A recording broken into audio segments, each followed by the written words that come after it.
Everyone. All right, good morning, everyone. I'll wait for a minute. I see everybody's joining in.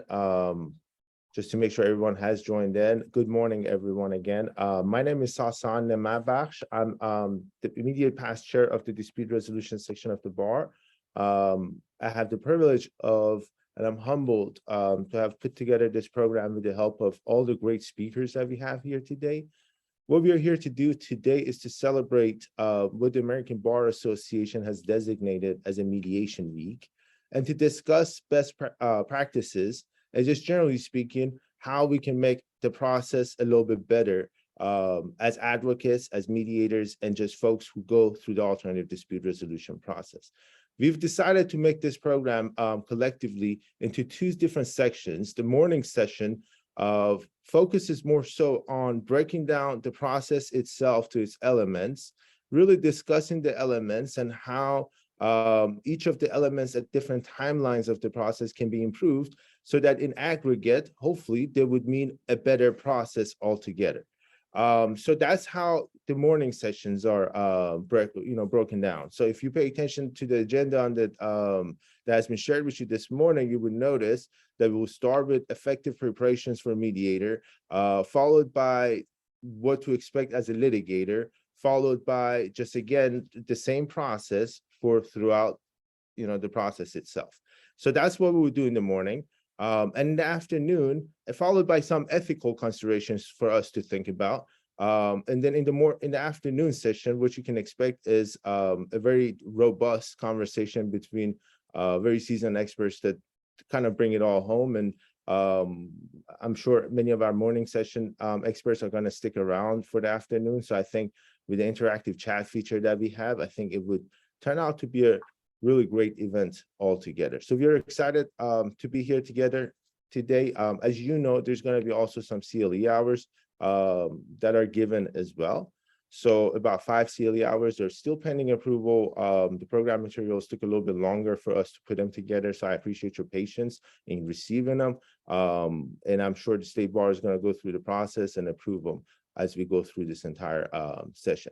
So with that, there's not a lot more to discuss. Actually, I just saw from Lane that we have been approved. So the CLE hours are approved. So you will get 5 hours of CLE by the fact that you're joining us here today for the morning session as well as the afternoon session.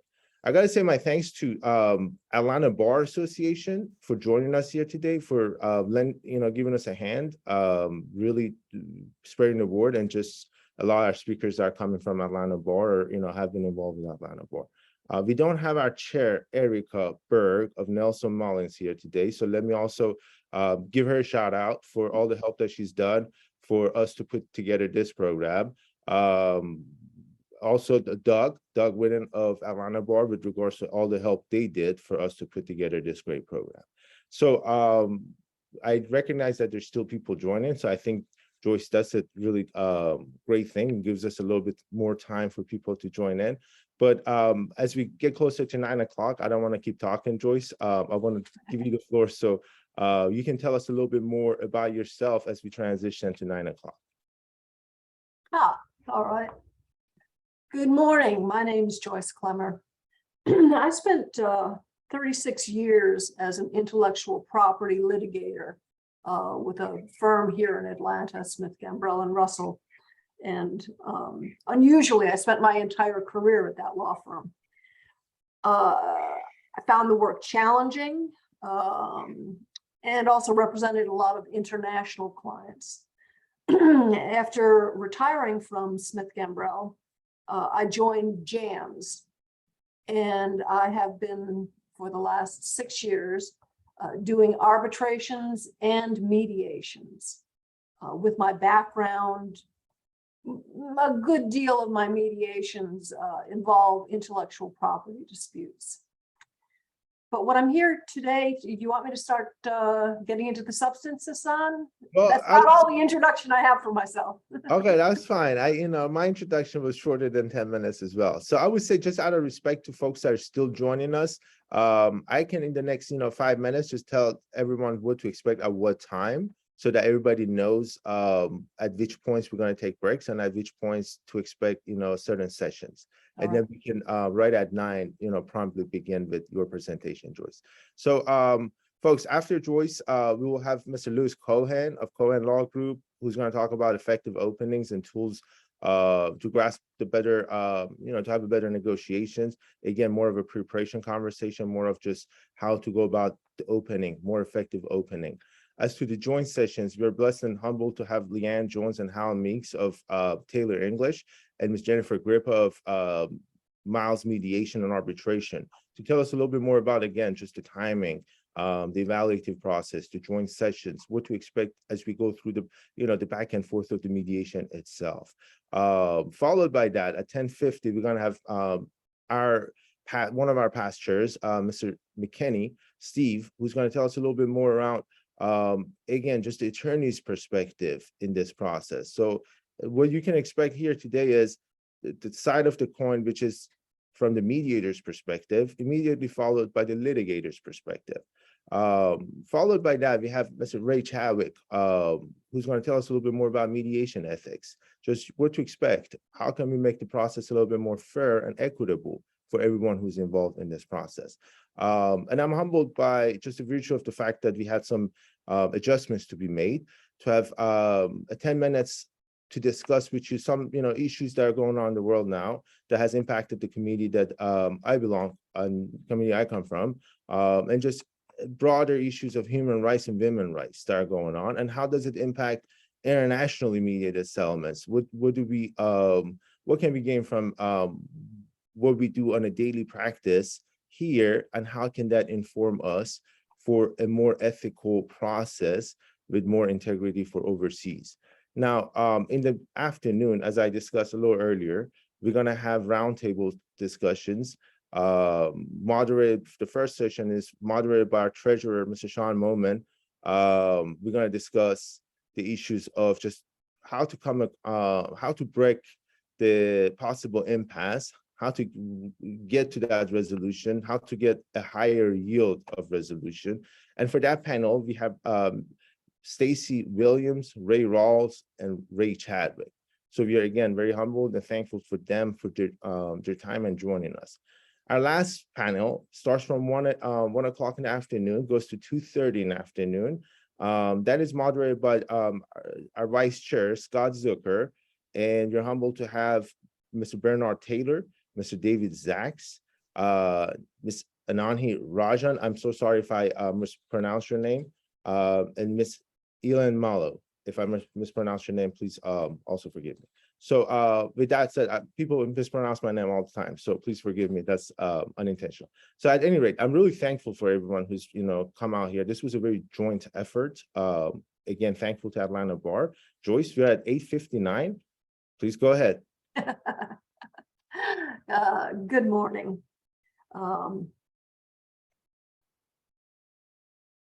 As Hassan mentioned, in the morning program, we're primarily focusing on effective preparation and effective communication. My particular topic is focused more on the effective preparation for mediation. There's a dispute. There's a dispute between the parties. Maybe it's already in litigation. If it is in litigation, there's a delicate balance between sending a message that you're ready to try the case and sending a message that even though you're ready to try the case, you would be open to trying to settle the case. It's mainly a dilemma of perception. Why mediate? Well, there's a lot of good reasons for mediation, but the most important reason, I think, is that a negotiated settlement eliminates the risk and allows for outcomes you can't get in trial. I mean, even if at trial you get a judgment, you still have the problem of collecting that judgment. In a negotiated settlement, those matters are discussed, decided, and resolved. So why use a mediator? As a litigator, and particularly as a young litigator, I did not see the need for mediation. As a trial lawyer, it just seemed like a mediator was just an added layer that wasn't necessary. I knew my case better. I knew the facts better. I knew the other side better through discovery. And I just couldn't see a good reason for using a mediator to do the negotiations. But as I've probably just demonstrated, lawyers are advocates. They only tend to see the case from their client's perspective. Even though we may think we're objective, we don't want to think that we could lose. And we don't necessarily look objectively at the weaknesses in the case. Lawyers are often focused on the dispute, not on the solution. The advantage to having a mediator in your negotiations is that the mediator is impartial. They can see things more objectively. Perhaps you have someone in your law firm that you go to and say, all right, here's the facts, here's, what am I missing? A mediator serves something like that function. A mediator can act as a reality check on whether your case is as good as you think it is, or whether the other side's case is better than you think it is. But most importantly, a good mediator can help resolve the conflict by keeping the parties talking and keeping them negotiating. So you're in mediation, or you're going to be going to mediation. Maybe it was court ordered, which in my opinion as a mediator is the worst situation, because the parties don't necessarily want to be there, but the court wants them to be. Or more often, the parties have decided that the litigation is at a stage where it makes sense to try to see if this thing can be resolved before it goes to trial, or before other expensive aspects kick in. So to me, the first question I ask the parties is, what stage are they at? Are they just in the dispute stage where they know it's headed to litigation, or are they already in litigation? Most mediators will say that, the best time to mediate is before the case has gone to litigation. And that's because the parties have not hardened their positions. The parties have not, already spent money, to get into litigation. But often the parties don't want to mediate at that stage, pre-litigation, because they don't feel like they have all the facts. That's something that a mediator can help resolve. One of the things I ask the parties early on is whether or not they have all of the information that they need to mediate. That might include damages issues, for example. But timing is extremely important. There are certain stages, if the case has gone to litigation, there are certain stages where it is more likely that the case will successfully resolve.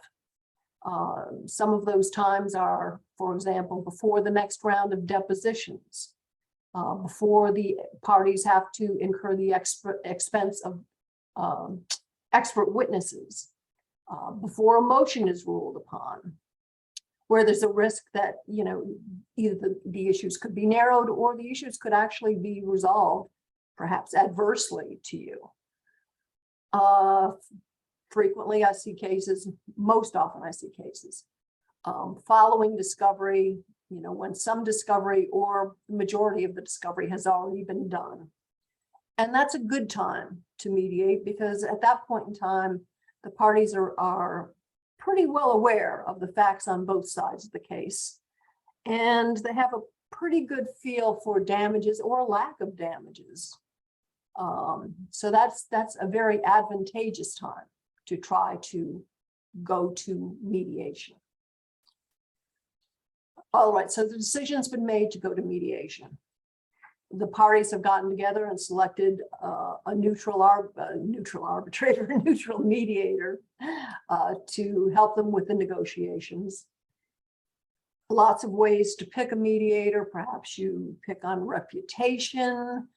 Perhaps you choose someone or mutually agree to someone because of their background or because of their subject matter expertise.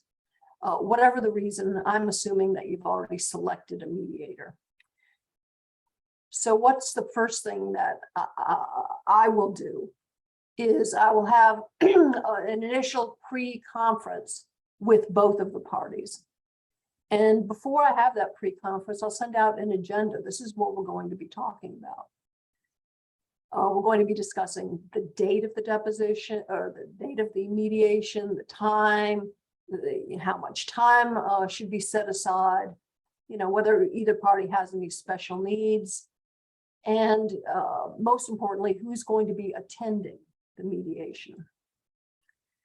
I'll address whether there is a need for a pre-mediation exchange of information on key issues relating to, for example, damages, current sales figures, things of that nature.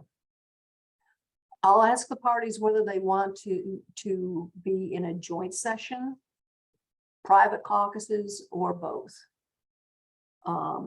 In my experience, parties don't, at least in Atlanta, do not particularly like an entire joint session where all negotiations are being held in the same room. Usually I'm doing shuttle diplomacy between rooms and private caucuses, but I will ask the parties what their preference is. I will ask whether there's going to be opening statements or presentations, and I'll be talking more about that a little later, but in my practice, if one party wants to make an opening statement, I will let them do that because I think it's important for reasons I'll talk about later. And I will ask for mediation statements. And I'll talk a little bit more about mediation statements. After I receive the mediation statements, I'll have individual party conference calls. And I schedule that after I've received the mediation statements because then I have a better grasp on what the facts are, what the issues are, who the parties are. Because, understand, I'm coming into this completely cold. You may have been living with this case for 6 months, a year, 2 years, but I'm just coming into it and just learning the facts. So individual party calls give me an opportunity to learn more about the case and about the parties and about what the parties are seeking. And to get to know the personality a bit of the lawyers on both sides. How do they interact with each other? All of these things are important in the course of the negotiation.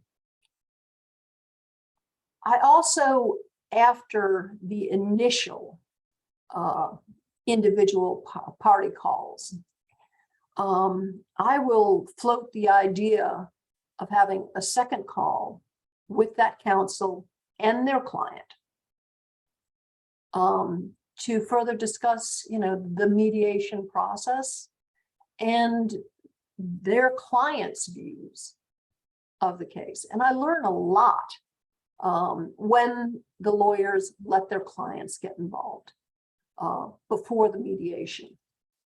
And it's good for the clients too, because one, they get an opportunity to somewhat vent about their position, kind of get that out of their system.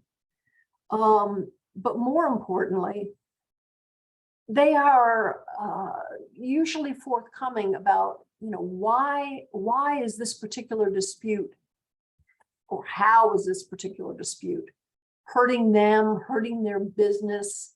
What are the problems it's causing? And it gives me great insight, which in turn helps me negotiate with the parties or negotiate between the parties, helps me to help the parties negotiate, I guess I should say, by having some insight into what the particular dispute is about. It also helps in getting client buy-in. Before the parties, meet with me, either in private sessions or in the mediation itself, it's important for the lawyer to get client buy-in. And what do I mean by client buy-in?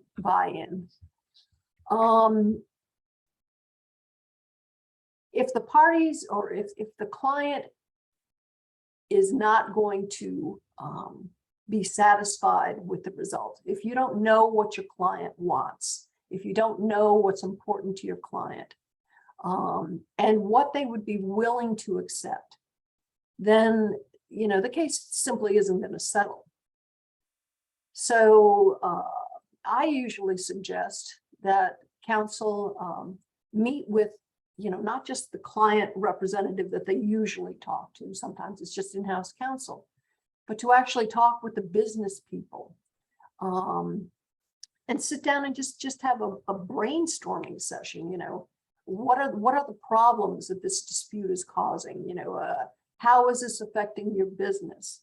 What steps or what result would alleviate those problems? And think about what alternatives are possible. We could do A and B, but not C, or we could do C, but not A and B. What are the alternatives? Come up with, alternative solutions to the problem. Another important thing is, who are you going to bring to the mediation? Perhaps you've just been dealing with in-house counsel, and perhaps in-house counsel is required to attend all mediations and will be the lead negotiator for that particular side. But in my experience, the in-house counsel usually bring a corporate representative. And that corporate representative need not necessarily be the person who's most familiar with the facts. I know that probably sounds strange, but sometimes the person who is most familiar with the facts is a little too close to the problem.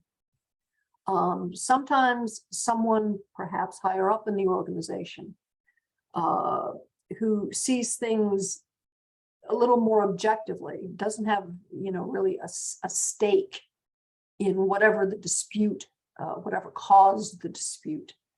Sometimes they are a better person to bring to mediation.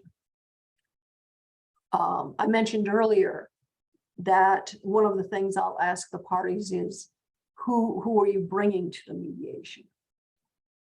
It is extremely important, and that's why I asked that question, that the parties bring people of equal stature. In other words, a president of a corporation is not going to want to, is going to perhaps feel somewhat insulted if the other side just sends a product manager. There's a feeling, rightly or wrongly, that there should be some parity with respect to the people who are negotiating at the mediation. Another thing for the lawyer to think about is, what are the personalities of the people who are going to attend? Do you have someone who can sit back, objectively listen to the facts and suggest resolutions? Or do you have someone who is insisting on venting and getting their pound of flesh, if you will? So think about the personalities. The mediation statement I've asked before I have these pre-conferences. I usually send out, an outline so that both parties are approaching the mediation statement in the same way. But one of the things that I want the parties to do is to define the problem. Now, that sounds easy. They breached the contract. But that's not really the problem. The problem is, what damage did that breach cause? What is the harm that is being caused? Are there marketplace perception problems? Are there now supply problems? Is market share being eroded? What is the problem that this breach, if it's a breach of contract action, caused? In considering possible solutions, as I mentioned before, I will suggest to the lawyers that they get together with the salespeople, the engineers, the accountants, the public relations people, in addition to the person who is usually their contact, to brainstorm ideas. And I will ask the parties in their mediation statement to suggest some possible solutions. I'm not asking for a dollar value, if money damages are involved, but some sense of what each party would consider a reasonable resolution of the dispute or of the lawsuit. I'll ask the parties, and I get mixed results here, but to talk about the weaknesses in their case. I frequently encourage the use of non-confidential mediation statements. And by non-confidential, I mean a mediation statement that you will exchange with the other side. Now, obviously, you're saying to yourself, well, I'm not going to disclose what I perceive the weaknesses to be, in my mediation statement. There's a way of resolving that. I encourage the parties to exchange non-confidential mediation statements. But if there are things that they only want me, the mediator, to be aware of, so that I can more effectively help the parties negotiate, I ask that confidential information, the weaknesses in the case, for example, be put in a separate appendix and given to me only. Why do I encourage non-confidential mediation statements? Well, for one thing, occasionally you'll have a situation where you don't think that the lawyer on the other side is necessarily telling his or her client, all of the facts, or that his or her client don't have a true appreciation for the strength of your case, whatever, certain facts. A non-confidential mediation statement is an opportunity for you to speak directly to the decision makers on the other side. If it's a non-confidential mediation statement, I think lawyers would feel absolutely obligated to share that statement with their clients. So this is an opportunity for you to speak directly to the other side and lay out, as neutral a manner as you can, the facts that you think are the salient facts in this particular, lawsuit. It might also suggest some solutions without being specific. But, we can do A and B, but not C, or we can do C, but not A and B. And it gives the other side an opportunity to start thinking about what could be a reasonable resolution. On that same note, or a similar note, when I'm going back and forth with the parties pre-mediation, in conference calls, etc. There's nothing wrong with one party asking me to feel out the other side about whether they would or would not consider a certain, element in a settlement.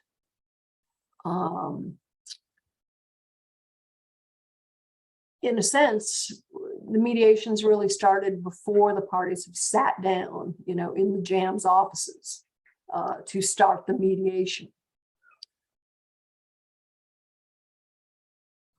Opening presentations. Frequently, the parties do not want opening statements.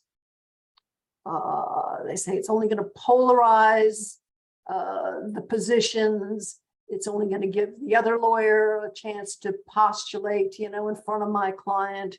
It's going to do more harm than good. I mean, sometimes that's true. But this is the litigator's chance to speak directly to the decision makers. And if handled properly, it can go a long way towards resolving the matter. Think of the opening statement in mediation as a discussion, not an oral argument. One of the goals is to educate those persons who have the ability to settle the case. That's the business people. Explain the facts and the key evidence supporting your case, and to some extent the law. But think of it as a presentation to a lay audience. You're not talking to a judge. Hopefully you're not trying to convince me of the reasonableness of your position. I mean, I'm going to reach my own conclusions along the way, whether your position is reasonable or not reasonable. But the person you're really trying to educate, or the person or persons you're really trying to educate, are the ones who have the ability to settle the case. And so think of it when you are preparing an opening statement. As a layperson, what facts would they consider important? You want to convey that, we've thought a lot about this. We have spent a lot of time in the hopes that this mediation will be successful.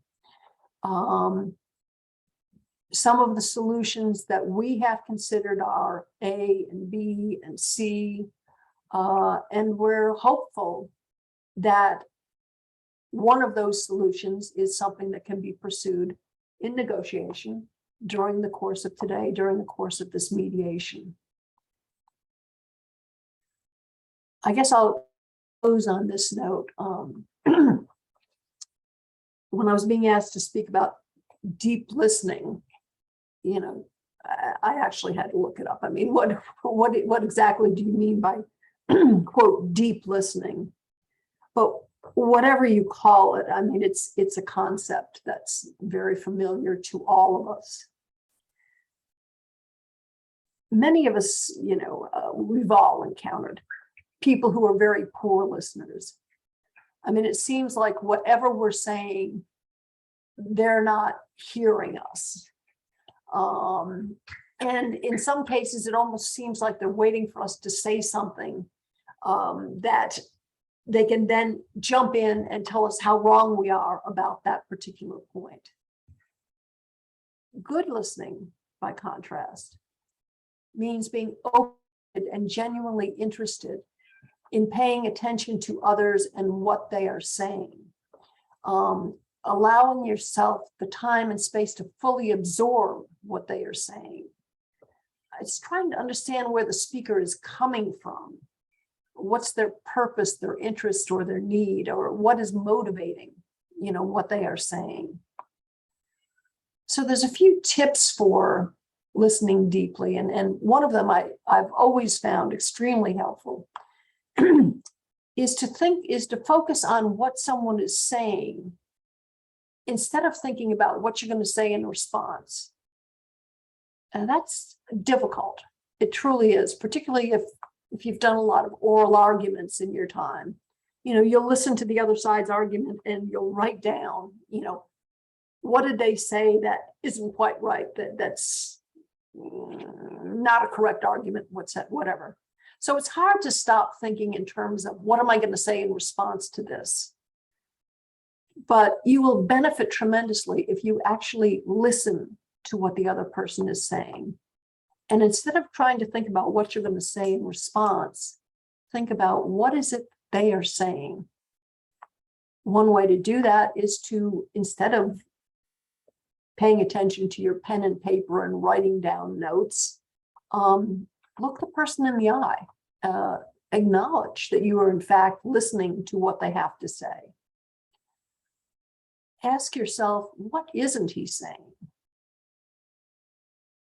And then perhaps follow up with, you didn't happen to mention XYZ. Is there a reason why you didn't? In a non-confrontational manner. What if you're speaking and you don't think and you think someone is not paying attention to you? There's a few tricks for that. There's ways of gently demanding the undivided attention of others. One way is to just stop speaking. Human reaction will be to look up and say, yeah, why did she stop talking? And then begin again. You have sent the message that, look, I'm going to talk only if you're going to listen to me. So you have gently demanded their full attention.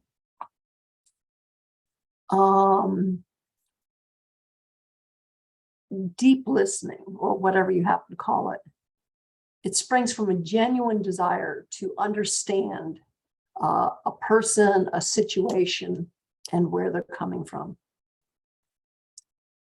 You're going to be hearing a lot more today about deep listening and other skills during the mediation, during private caucuses, during opening sessions.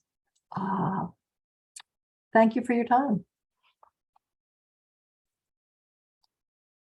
All right. Well, Joyce, that was very informative. Thank you so much for giving us such a great layout of preparation from a mediator's perspective.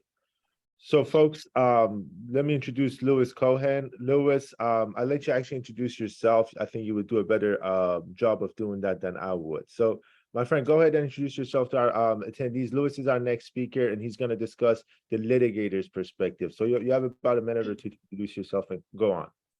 Sasan, thank you so much. And thanks for letting me present at this program. Thanks all of you for tuning in and listening. And thanks to Joyce for doing a great job. So you probably have seen from the topics that I essentially have the same topic from a different perspective. And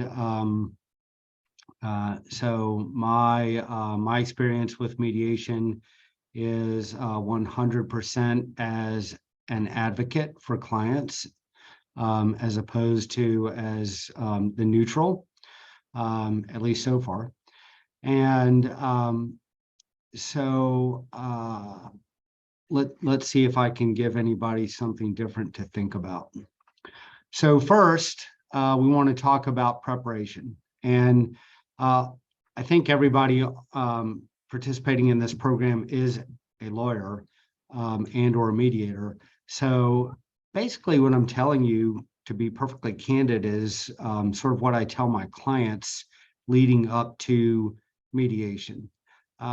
And so it's probably, these are probably things that you might already tell your clients, and if so, I'm sorry that I'm repeating, but hopefully I'll give you something new to think about. Okay, so first of all, in advance of mediation, we want to think about, is this a voluntary mediation or a court-ordered mediation? It makes a big difference. And are we having a private mediator who everybody has selected and agreed upon, or are we having a mediator that was selected by the court or somebody else? Again, makes a big difference, right? I'm going to essentially talk mostly from the perspective of a voluntary mediation where we have selected a skilled mediator, which is not to suggest that other mediators are less skilled or not skilled, but where we think we've selected the right mediator for our particular case. Everybody's committed to the process. Everybody's coming to the process and has some skin in the game. Clients are paying for it, and they're there because they want to be there, because they think there's a chance to settle their case. Well, I want to remind my client of that before the mediation, before we get there. I want to say, listen, you're going to hear some things that are hard to hear, and all of that. But I want you to remember that the reason we're there is to try to settle the case. The reason the other side is here is to try to settle the case. And the reason why we've got this mediator is to try to settle the case. And that's important to keep in mind. If you hear something provocative, don't lose your mind over it. Think about, okay, this is something that the other side had to get off their chest. They wanted you to hear. It's important to hear. It's important to think about, and but take it in the context of what we're doing. Okay, so I think that's really important to talk to clients about in advance of the mediation. Sometimes, and Joyce talked about this a little bit, the opening statement, have one or not have one. And I'm going to talk about that in some more detail in a minute. But I usually tell clients mediation is dynamic. You could almost say going in, there are no rules other than confidentiality, which is to say that during the course of the mediation, we may have an opening statement or not. We'll probably break apart into different rooms. The mediator will shuttle back and forth to the different rooms with offers and counter offers and questions and discussions. I want to make sure the client is not surprised about what's about to happen. And I want to explain to the client that oftentimes there is a passage of time. Mediation, generally, if it's going to be successful, takes some time. And there's a reason for that. There's a lot of psychology going on in mediation. And so I help my client understand that, we'll probably be there for hours, maybe days, depending on the mediation, the case, the complexity, the number of parties involved. Frankly, the mediator, some operate at a different pace than others, and oftentimes that's by design. But one of the things about the passage of time is there is a discomfort factor. And so, if it's the business person who is realizing for the first time that, hey, I've only been out of my office and away from my ability to communicate with clients and do my work for a few hours, and I'm already losing my mind, how am I going to go spend a week or two in a courtroom trying this case? That is a lever that helps to settle a case. It can be a really important lever that helps to settle a case. People start thinking about how much money they're spending. They're not sure if they're making progress or not. There's a lot of uncertainty. I do tell my client all of these things in advance of the mediation, which could be productive or counterproductive, I suppose. But I don't want my client to be surprised. I want my client to know what to expect. I want to literally describe the facility where we're going to mediate. If it's going to be, well, I won't name names, but whichever of the mediation companies we're going to, or if we're going to somebody's law office, I want to help my client understand what to expect. Different rooms, conference room, etc. I want to help my client understand in advance of the mediation about the mediator, This is who our mediator is. This is why we selected this mediator. Oftentimes, I will suggest to a client that we agree to a mediator proposed by the other side, because I think that's the best way to get the result that we want to get. Why? This is important. If you think about what happens at the process, and again, this is what I tell clients, but if you think about what happens in the process, plaintiff wants more money. Defendant wants to spend less money, wants to pay less money. How does the mediator get the parties to an agreement? Well, oftentimes the mediator is in both rooms picking apart the position. So the mediator might be in the plaintiff's room picking apart their case, saying, have you thought about this? What about that? How are you going to prove this thing? Do you have a witness for this? Mediator might be in the defense room saying, have you thought about you're at the point of a verdict and the jury comes back and they hand up their verdict and they've disagreed with you, and there's a verdict and it's against you, and so on and so forth. You want to help the parties understand that the mediator is going to shuttle back and forth. A lot of times after mediation,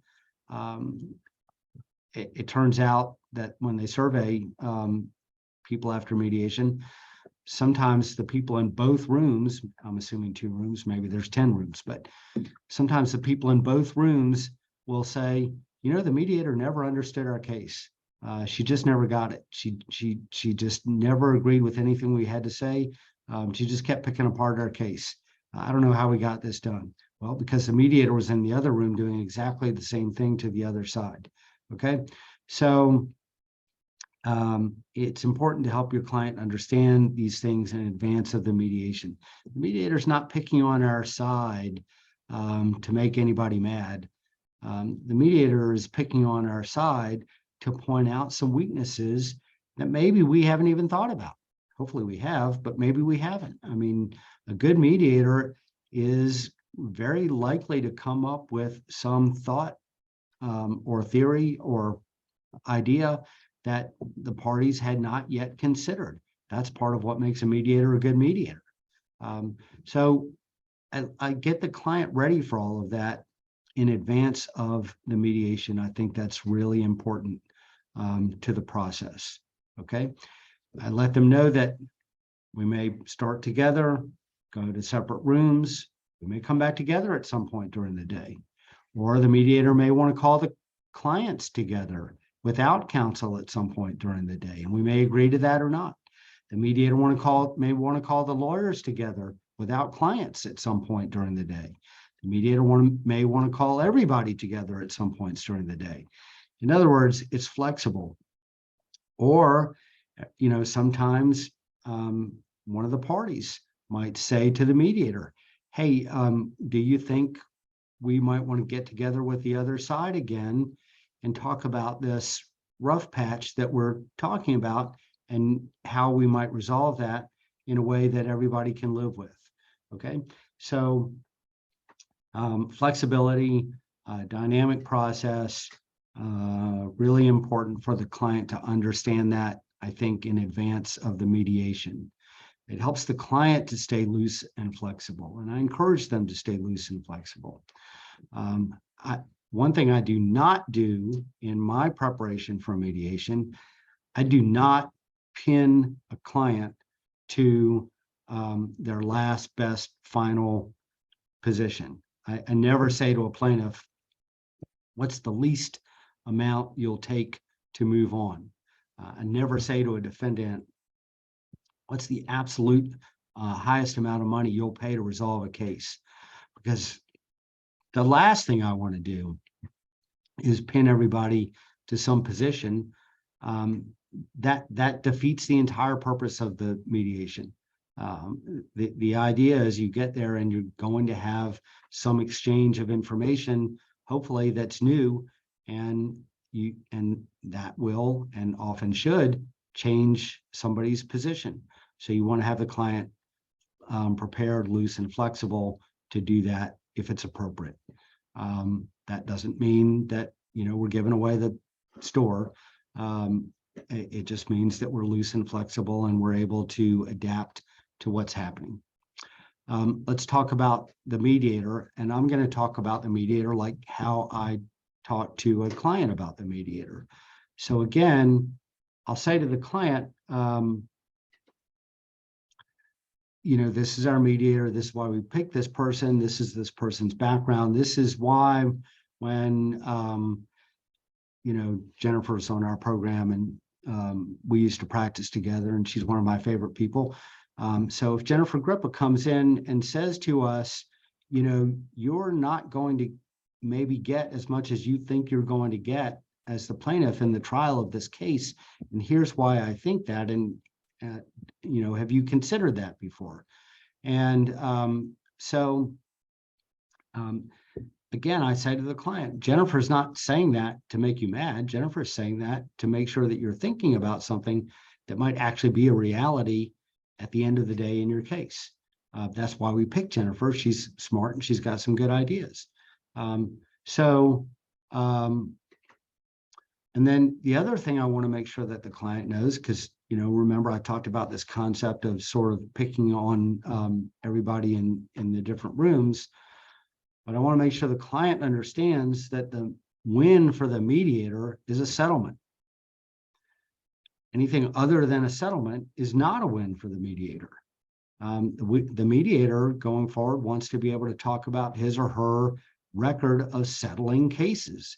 That's why they're hired. That's the purpose of the mediator in the mediation, is to help settle the case.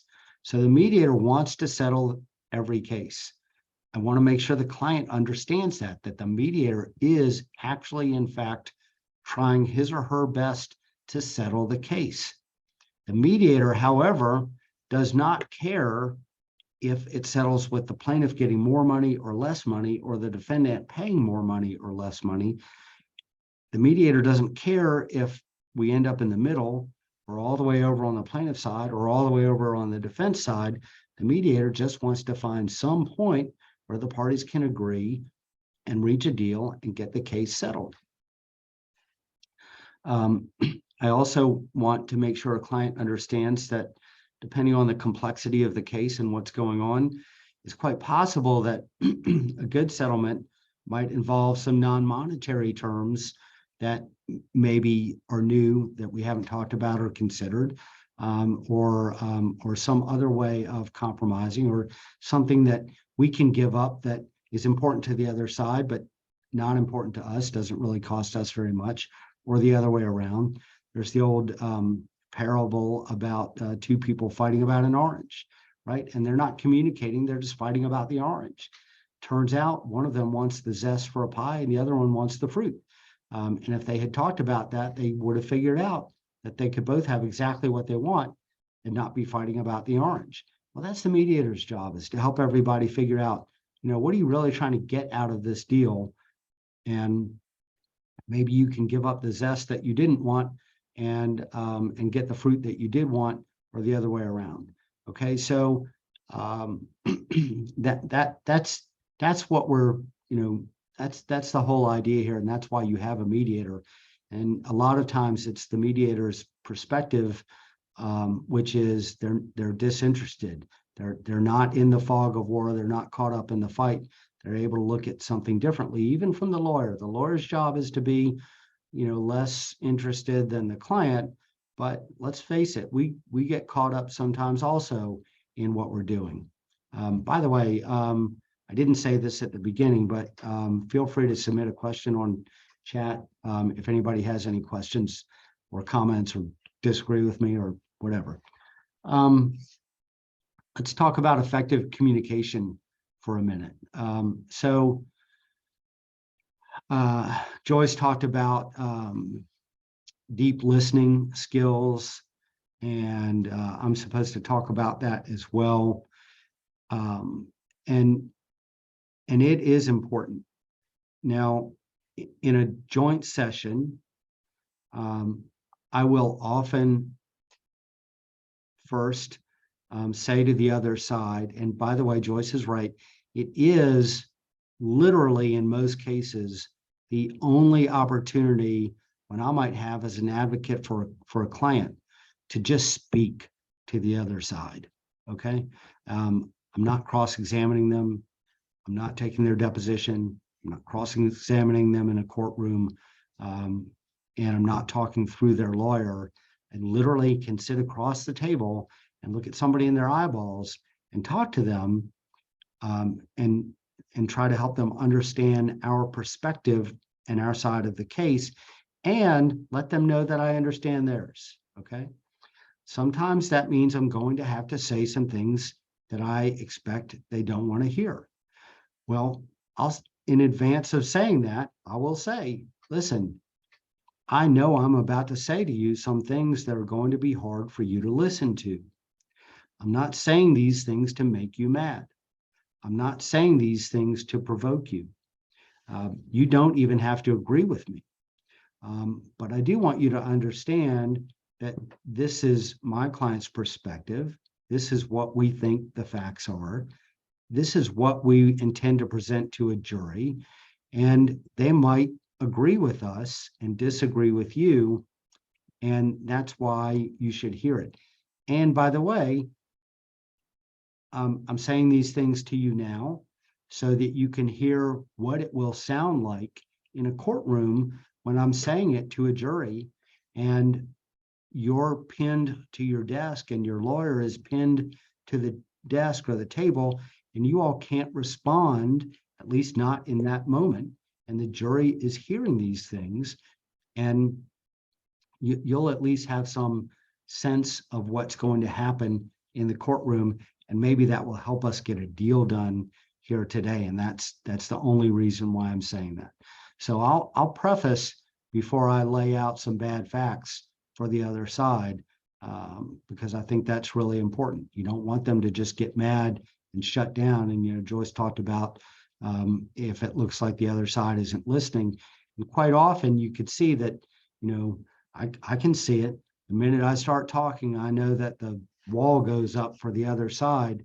And so if I start talking to them and engaging them and letting them know that I understand their perspective and all of that, sometimes I can actually bring them back into the conversation and persuade them to pay attention, even if they don't like everything that I have to say. And certainly they might not agree with everything I have to say. I might ask questions in that opening session, and of the other side, rhetorically or not. And I would probably preface the question by saying, don't answer now, but this is something I hope that maybe you'll be talking about later in your room.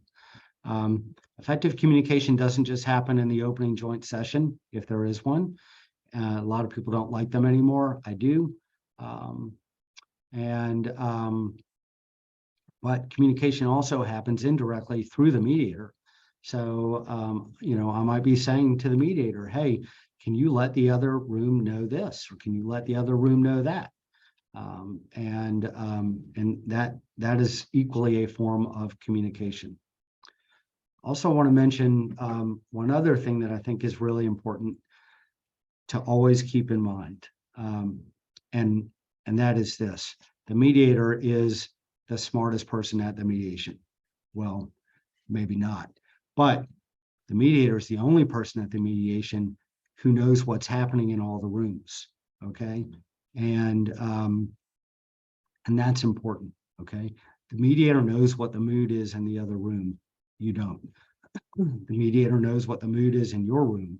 The other side doesn't.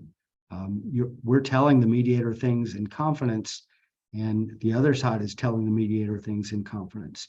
At some point during the mediation, and it might be from the get-go, but at some point in the mediation, it's quite likely that the mediator knows the case is going to settle or impasse, or and the mediator quite possibly will have a pretty good idea where the case will settle. One of the things that we want to talk about before the mediation actually starts are some tools that might come up during the mediation. And I think you're going to hear more about this later, but I explain to clients about brackets, which are sometimes a very effective tool for at least narrowing the gap to some point that you get closer. I talked to the client about using time during the mediation. And, many of you have experienced that you start a mediation at 10 in the morning and there's not really any serious movement until 3 or 4 o'clock in the afternoon. And, sometimes that can be really frustrating on whichever side is getting frustrated about it. But sometimes that's just necessary. Sometimes it's a tactic and that can be a little frustrating, but sometimes it just takes that long to tease out the bits and pieces of information and get enough things out on the table so that it makes sense. I also want to talk to a client about what I find to be more true today than I did some time ago, and that is I'm finding that cases will not settle at the mediation, but they'll settle later after the mediation.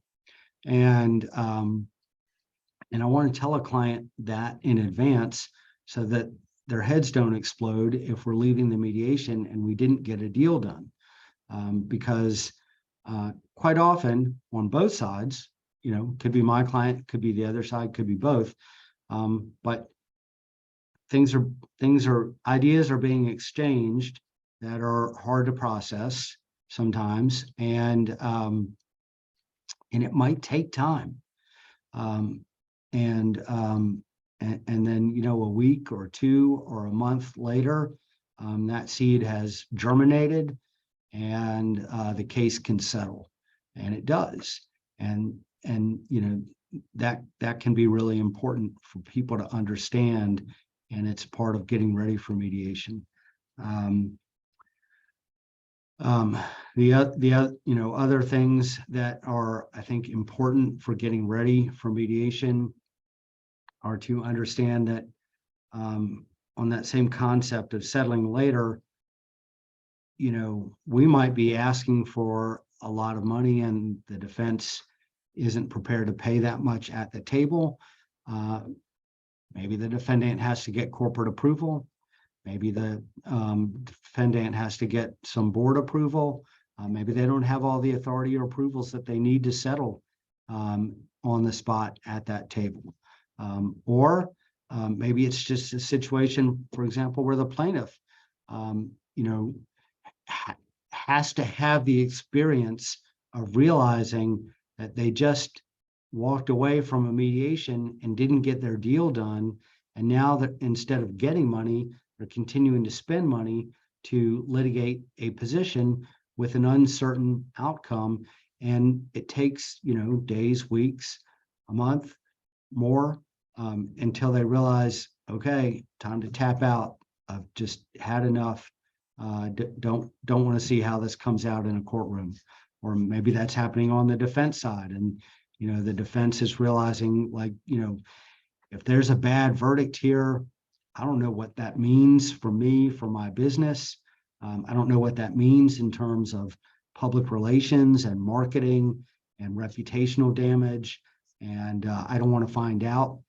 Better to settle it here quietly and pay some money and move on and be done with it.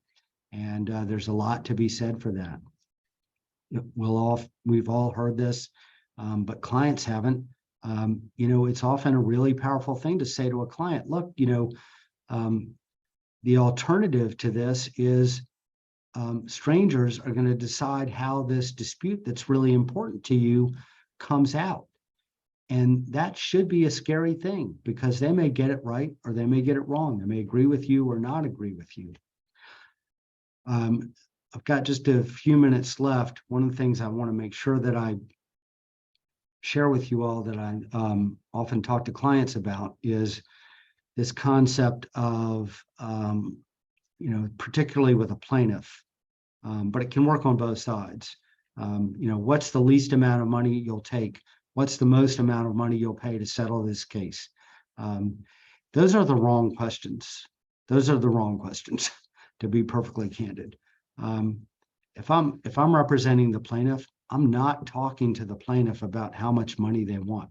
They want too much. Most of the time, they want too much.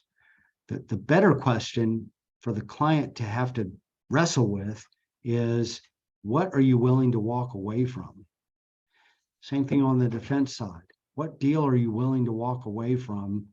Because the alternative, and some people, sometimes this is called the BATNA, the best alternative to a negotiated agreement.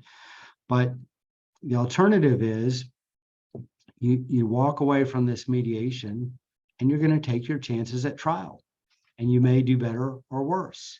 And so particularly if I'm on the plaintiff side, I'm saying to the plaintiff, hey, you want $200,000 and they've offered $100,000, and that's a lot of money, but what do you think it's going to cost to get to trial and try this case? It might cost $100,000 more. And then you're $200,000 in. And then if you get the same $200,000, you didn't net anything. You didn't, there's no gain there. Works on the defense side also. So it's not what do you want, it's what are you willing to walk away from and take your chances in a courtroom and see if you can do better. That is a powerful lever on both sides. And I think it's the most important question oftentimes that will get a case settled. Ladies and gentlemen, I want to thank you so much for your attention and time and for attending the program. Thanks to Sasan for asking me to do this. Thanks to all of our speakers. Everybody have a great, fantastic day. All right, Louis, thank you so much for joining us. Again, Louis Cohen of Cohen Law Group. Thank you for breaking down the process from a litigator's perspective. Now, folks, please welcome Mr. Hal Meeks and Leanne Jones. Please welcome them to this program from Taylor English, and you're blessed to have them. Hal, floor is all yours. Tell us more about what brings you here today. Well, I think we're going to pin Leanne and I both because we're sharing a topic this morning, but I'll happily go first to talk about the litigator's perspective during caucuses. And by caucuses, of course, I'm not referring to mountains in Russia. I'm referring to private sessions where the mediator shuttles back and forth and speaks privately with each of the sides concerning offers, counteroffers, demands, concerns about the case, things that would influence the case. As Joyce pointed out, I hope everyone educates their mediator before they arrive at a mediation about the case, either through a private mediation statement or a shared mediation statement, and sometimes telephone calls with the mediator where you can tell them, where you hope to end up, how you value the case, or what you see as impediments to settling the case. All of these things are helpful in advance. But when you get into caucus, you have the opportunity to arm the mediator with some facts to take to the other side in these negotiations that may help move your opponent, your adversary, towards reasonable ground. When Leanne called me and said, she wanted to speak on the litigator's perspective about caucuses, my first reaction was, my perspective is, oh my God, this lasts forever. This is like continental drift. I'm not born to be patient by nature. It's an acquired skill. For 43 years, I've been a litigator, but for 18 long days, I've been a mediator, having just gotten registered as a neutral with the state at the first of the month. As a litigator, I found it painful, certainly earlier in my career when I started doing mediations, particularly painful to sit there all day and try to be patient while the other side was clearly being unreasonable and not getting to the merits of the case. At least on my screen, Leanne has joined us. The problem is when we start in caucuses, and normally you start with the plaintiff has given a demand perhaps in advance of the mediation, or the mediator will first meet with the plaintiff to get a demand because the defense is very reluctant to offer any money until we know what they're demanding. And most times the lawyers have agreed they're not going to mediation until they hear a first demand, because sometimes that will preclude a mediation altogether if a plaintiff's demand is so unreasonable that it seems fruitless to enter into the enterprise. But hopefully lawyers have given a reasoned valuation of their case, both lawyers, both sets of lawyers, before a mediation, so that the process will be beneficial. We could talk all day about how do you evaluate a case, and that's not really my topic. But you know, there are a number of ways that multiple specials, jury research, doing the equation of what am I likely to recover times the likelihood of success. However, the plaintiff and defendants come to their evaluation of the case. Once we get to caucus, then it's time to talk about, usually early in the day, the merits of the case and arming the mediator with ammunition to take to the other side. But as you get later in the mediation, you're talking numbers and potential solutions. I think Joyce mentioned, and maybe Lewis touched on as well, the idea of non-monetary things that might be important to getting a mediation, to make a mediation successful. And I wanted to focus on those a little bit because I think in caucus, the non-monetary considerations are very important. You can accomplish in mediation something that you have no way of accomplishing at trial. There's relief you can get in a negotiated settlement that is not available to someone in a trial. The judge can't order a party to do a certain thing, or a jury can't, it's outside the scope of the pleadings for certain relief to be granted. And let me talk about those just a moment. I settled a case last month where my client gave a covenant not to solicit customers through April 1 of 2023. He wasn't subject to a non-solicit. It really had nothing to do with the merits of the underlying case, but without going too far into the facts of the case, it was something that was not that important or not that valuable to my client, but very valuable to the plaintiff, his former employer, so that they could say, we've accomplished this as part of a negotiated settlement. From our perspective, any customers that were going to move to our client had already moved, and agreeing not to call on any of them for a period of time was easily conceded. Sometimes it's important that a plaintiff get an apology or an admission, or it might be important to a defendant that an allegation be withdrawn. Two companies that are followed by the press, an allegation is made and gets a lot of press. It might be important to a defendant that I'll settle this case as long as you publicly withdraw this allegation and acknowledge that it was without merit. Sometimes the parties might agree to carve out an issue to get a settlement done. And this is something that with your negotiation with through the mediator, you can address. An example of that might be, we can settle 90% of the issues in this case, but we're not going to agree on this one thing. But what if we agree to these 9 out of 10 things, and we agree to a one-day arbitration where we each select a person and we have our person agree with who the arbitrator is going to be, and let the arbitrator decide this one issue because we otherwise can't reach agreement on it. Something to think about in these caucuses or payment over time. My defendant corporation can't pay you the money you're demanding. It would put us under, but we can pay this smaller amount and give you a promissory note and string this out over 6 or 7 years.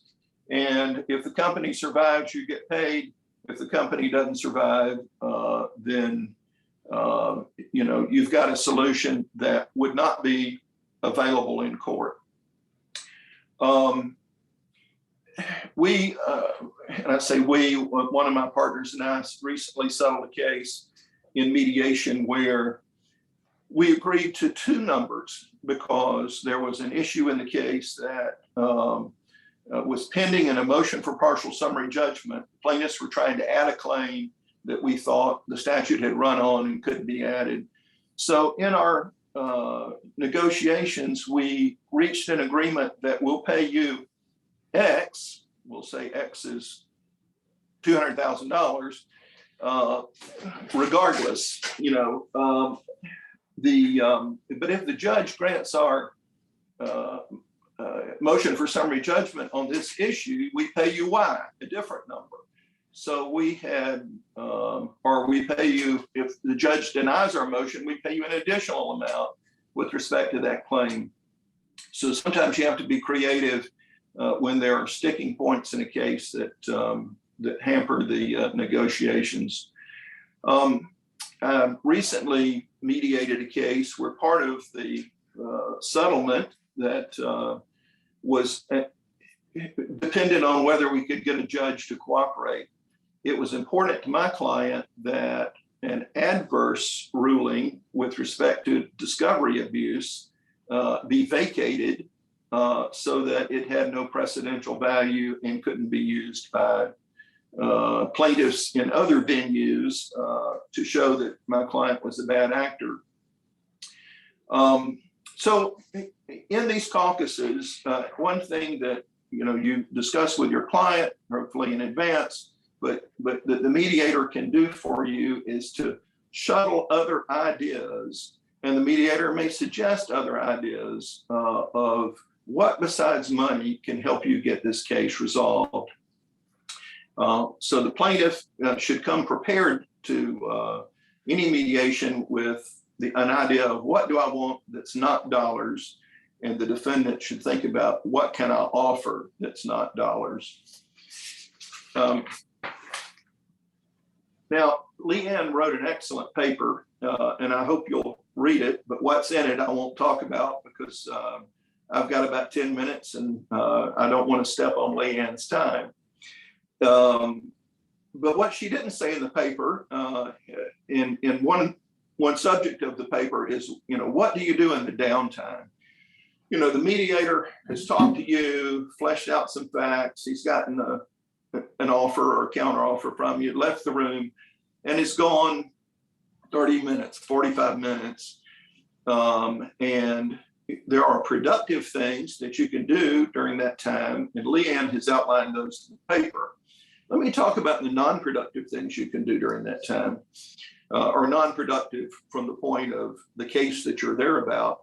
You can answer your emails, you can return phone calls, you can take a walk around the block, you can talk with your client about Ozark and what a great character Ruth was. You can explore things that anything other than how angry you're getting about sitting there all day, where the other side is taking forever and being unreasonable. And don't they want to get this case settled? And why are we, in the impatience of the process? So I think it's great to be distracted at times during the day as you're going through these mediations, not be focused on the clock is ticking and how much time it's taking and how much the other side doesn't seem to appreciate just what's going to happen to them if you get to court one day.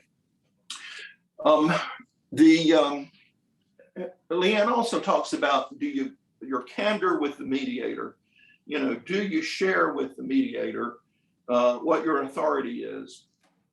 Lewis is right. The mediator is the most informed person in the process. And so but I don't inform the mediator with how much money I've got in my pocket. And I don't want the mediator to know.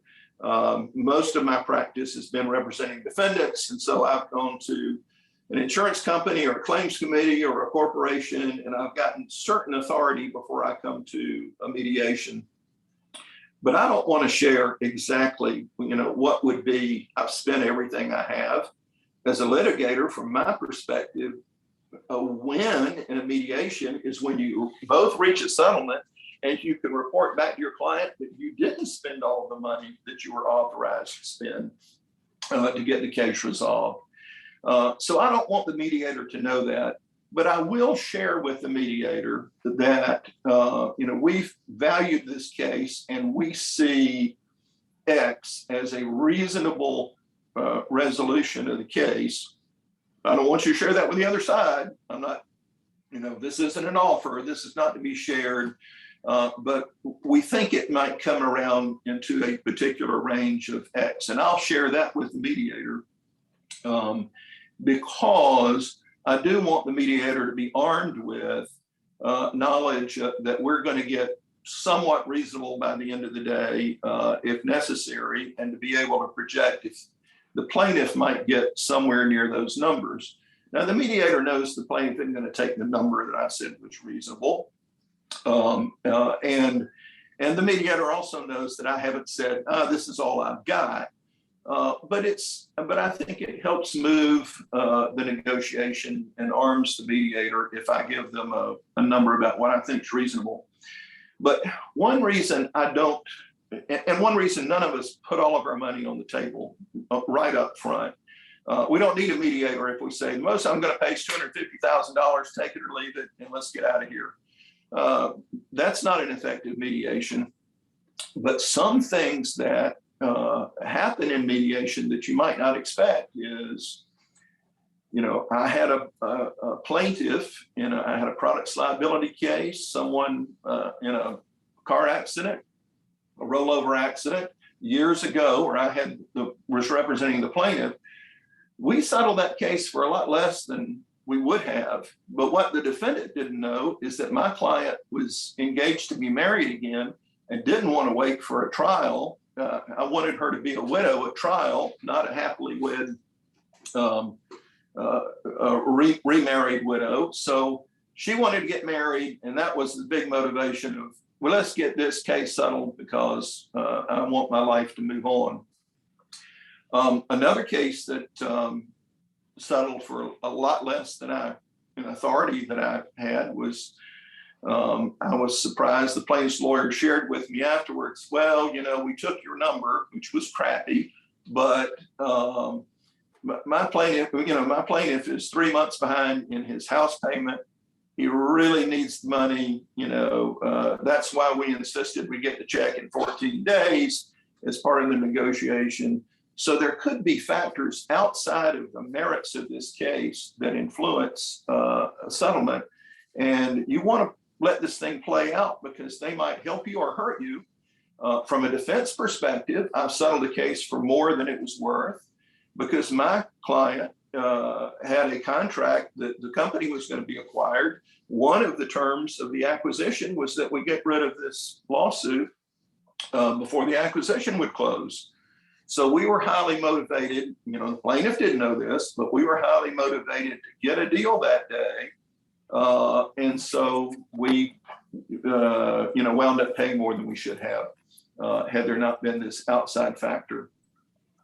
So these are some things that affect the mediation. Take advantage of the mediator knowing more than you do with respect to offers and counter offers and brackets and the like. I usually ask the mediator, what do you think we should do next? I let them earn their money. Where do you think we should go? And sometimes the mediator tells me to offer less than I'm thinking we might offer next, because the mediator knows that if we spend, that we're only going to get to this point, and if we spend our money too soon, that it'll have an adverse effect on reaching a deal ultimately. So I listen to the mediator and take their advice, and have usually picked a mediator who I trust their advice. And so we've successfully mediated a lot of cases. Now, Leanne is a mediator. I'm going to turn to her and let her talk about the mediator's perspective on caucuses. Thanks, Al. I appreciate that. I think in a lot of respects, I think the mediator's perspective and the litigator's perspective on caucusing are very similar. To address a point that Hal just raised, one of the most important things in caucusing is the development of the trust and the credibility, and that goes both directions. I think, as Hal pointed out, if counsel comes into a mediation very well prepared, they're prepared to discuss, answer the questions the mediator has, answer the questions that I have as a mediator, and talk in a reasonable and credible way about the strengths and weaknesses of their case, acknowledge the strengths and weaknesses of the opponent's case. That goes a very long way toward counsel establishing that credibility and trust with the mediator that says, you know what, I am looking at my case fairly. I am looking at my case rationally. I understand some of the downsides, and the numbers that I'm offering, the offers, the demands that I'm presenting are well grounded in facts. And I think that is really the way that the mediator and counsel can work together most effectively in caucusing. One thing to keep in mind once you get to that caucus point is there is a lot of shuttle diplomacy.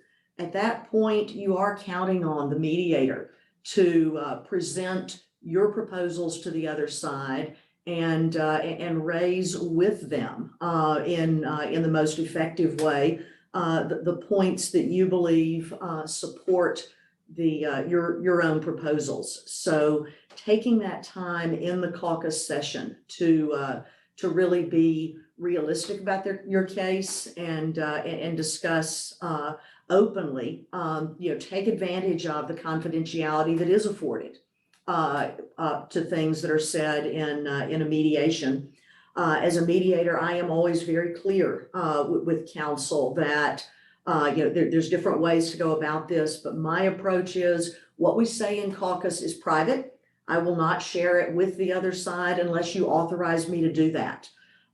So I think I really want to encourage counsel and the parties to speak openly, freely in the caucus setting, so I understand where they're coming from and can present their proposals the most effectively to the other side. To that point, one thing that I would suggest for counsel is I will do everything I can to make sure it's really clear as I'm going to make your proposal to the other parties, I'm going into the other room. Here's what we talked about that you're comfortable with me sharing. And here's things that you aren't comfortable with me sharing. So make sure to make that clear, because we'll talk about a whole lot of things. But if there is something that you prefer that the mediator not share with the opposing party, I want you to feel comfortable talking about that and then making it clear we're not going to share that. Perhaps to that point, when we're talking about wise caucusing, I would say really give some thought to what you are willing to share. I still maintain a litigation practice, so I bring kind of the advocate's perspective as well. And there are times in a mediation where, I've got my smoking gun, I've got my explosive evidence that despite discovery, the other party may not be aware of. Do keep in mind that most cases, we all know, don't go to trial. Your mediation is often the best opportunity to get the maximum effect from that evidence that you're tempted to hold at trial. So really give some thought. As a mediator, it's one thing to go into the other room and say, they tell me they've got something that's really going to blow this argument out of the water. But it's not so helpful to say, but I can't share with you what that is. It's much more helpful to really think about, maybe you've got that that video of the plaintiff who's disabled, dancing the tango, or whatever it is that we all are holding in our pocket, the I've got a secret evidence. Don't waste that by holding it back at a mediation.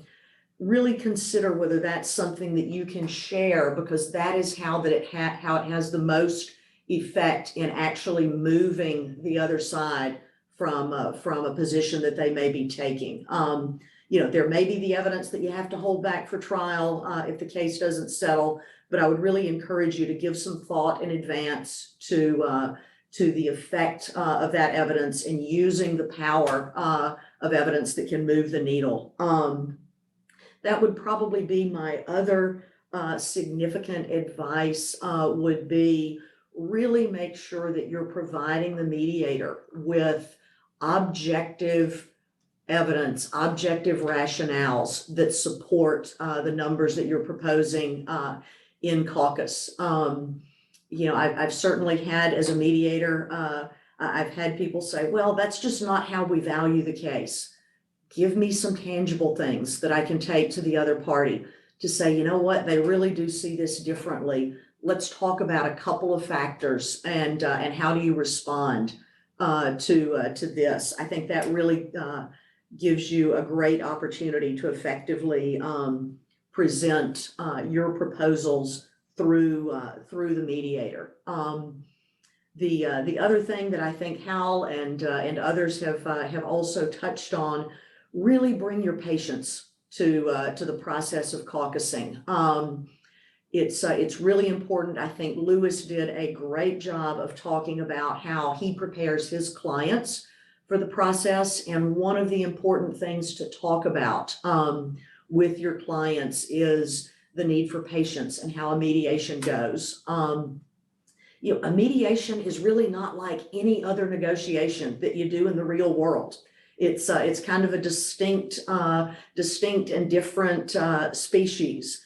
So the more you can yourself be prepared for the time the process can take, and also prepare your client for the way the mediation will go. I've seen parties who come in and are very disappointed with the other party's initial offer, the other party's demand. They don't feel like things are moving fast enough. And that's obviously part of the mediator's job to talk about that, process. But I think the more you can do toward preparing your client, particularly those who may be less sophisticated with the negotiation process, to understand this is going to take some time. We do see movement at the end of the day.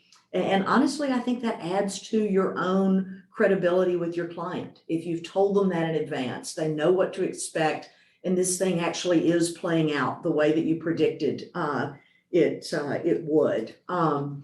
That may be a good transition for us to the benefits of a joint session as a prelude to, or a procedure that you can use at different points in the negotiation process.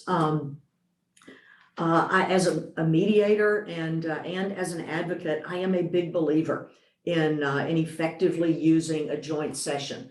I think Joyce did a nice job of articulating some of the concerns that we all have as advocates about the joint session. Is the other side going to say something inappropriate? Are they going to argue?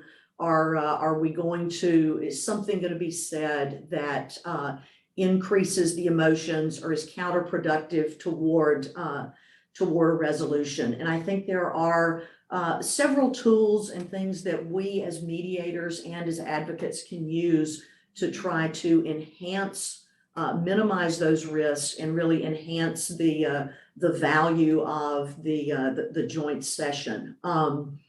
Really take advantage of those, the mediation statement and the preparation calls. I certainly offer as a mediator, and most mediators that I work with when I'm an advocate do, to call individually in advance and prepare for the mediation.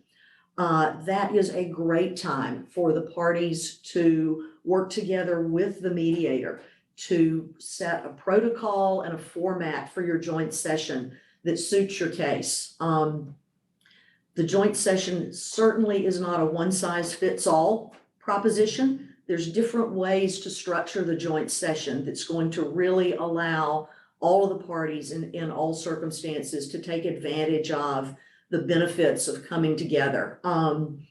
You can set a protocol that includes a full opening statement by counsel or the parties, or you can have what I would call kind of a mini opening session where the mediator sets the ground rules, talks to the parties, and really sets the tone for collaboration and working together, while then just allowing the parties an opportunity for introductions and a meet and greet without a full opening statement if either party feels like their client is not in an emotional place or that an aggressive opening statement might have an adverse effect on the party's abilities to move forward. I would also say trust your mediator around that. They're hearing from both parties. Give them a heads up if your client has some raw emotions. I have certainly mediated and been involved as an advocate in situations where emotions were high. And if we have a heads up about that, we can help the parties steer their clients in a good direction in the opening statement. I would also say really the opening or the joint session is an opportunity to really bring your empathy to the table. So much can be gained by simply listening to and showing empathy toward the other party. That is a real opportunity to give either party, and I think this is important in both plaintiff's personal injury cases as well as business disputes, to clear the air, to talk about their feelings and emotions and let them know that you've heard that. You may disagree about the facts of the case, but we're here because something bad happened.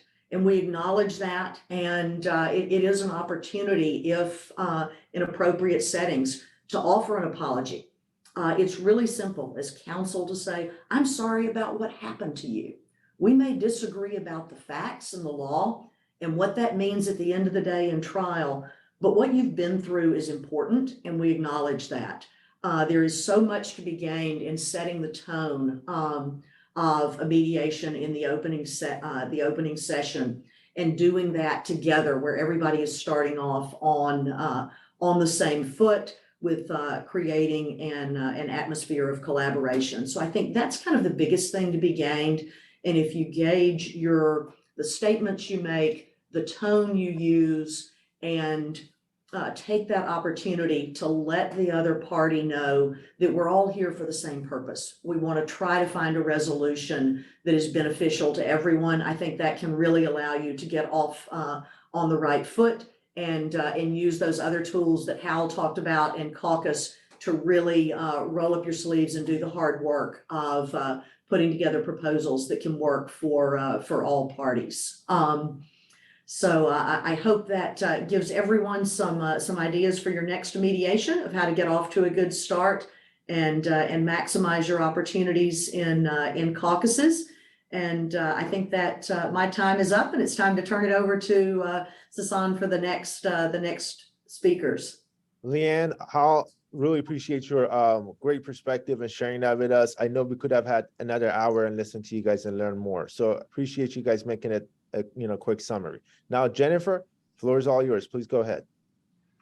Good morning, everyone. I'm Jennifer Grippa. Just by way of background, I am a senior neutral at Miles Mediation and Arbitration. I've been a mediator and arbitrator since 2016 with Miles. And prior to that, I was in private practice, graduated from law school in 2001, and started as a business litigator at that time. So that's just a brief overview of my background. I do find that these things are more interesting and entertaining if people participate and ask questions. So feel free to unmute yourself and interrupt me. That doesn't bother me. Ask questions or put it in the chat as we go. So I am going to provide the mediator's perspective with respect to the art, timing, and tact of evaluative mediation.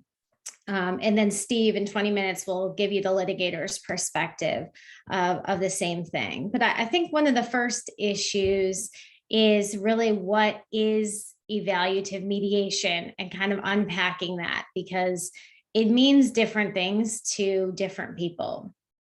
And it can really have multiple meanings, really. So if you ask a litigator, you know, what is an evaluative mediator?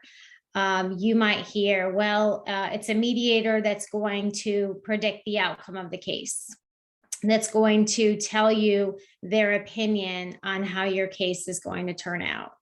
And that's true, but other people will say, well, this person's an evaluative mediator, even though they're not going to the extent of giving that opinion. Someone who, a mediator who just merely insinuates that he or she has an opinion or insinuates what that opinion is on how the case might turn out, is engaging in the process of evaluative mediation. And some people will even go so far as to say the mediator doesn't even have to go that far to insinuate that they have an opinion. If a mediator is just questioning my client and I about the weaknesses in our case, assessing the risks and talking to us about our weaknesses and risks, that is considered evaluative mediation. And some people would even have a lower threshold and basically say anything beyond being a strictly facilitative mediator is engaging in evaluative mediation. And that can be anything beyond carrying numbers.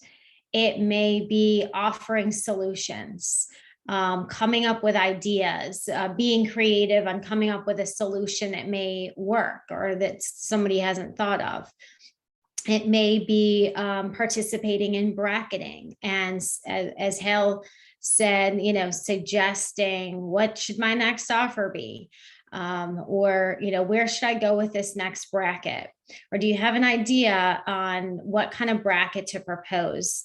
And so all of that would be considered evaluative mediation, because the mediator is in some form or fashion injecting his or her opinions or thoughts on how the mediation ought to go. And so there's a very wide spectrum and a lot of different expectations, I guess, in the marketplace of what constitutes the evaluative mediation. And I think one of the best practice pointers is to really talk with the mediator in advance, find out what the mediator's style is, and also be communicative with the mediator about your client. So I will often have lawyers tell me, my client needs some tough love. They need a reality check. I've told them that, like, this case is not an open and shut case, but they think it's very simple. They think we're going to win. And I need you to kind of be a buffer here and tell them that it's not always roses, right? At the end of this. And then sometimes you've got as a litigator, you've got a client that needs to be handled with kid gloves. So communicating with your mediator and telling them, look, I've got a very sensitive client. I've got a client that can be easily upset, and someone who is doesn't like to hear tough things, doesn't want to hear anything negative about their case. And so warning the mediator in advance about that so that the mediator can take the right tone and tact with that client is very important. So one thing that people ask is there an art to engaging in evaluative processes as a mediator? And I think there's most definitely an art to it. It's certainly a skill that takes time to perfect, and the tactics can vary depending on the circumstances. And as you all know, every case is different, every party is different, and the personalities involved, even among the lawyers, is different. Personally, I think that mediators should never inject their opinions or thoughts where they are not wanted. Now, Lewis talks about the pressure that the mediator puts on both sides, and that is true. But a mediator should never apply that pressure where it is not wanted. And so an excellent mediator needs to be able to read people and read their body language and select the right words and act tactfully in engaging in any of those things on the spectrum that I've talked about with respect to evaluative mediation. And I think one thing from the mediator's perspective to be mindful of is the lengthy history of the dispute. So last week I mediated a case. The litigation had been going on for 10 years.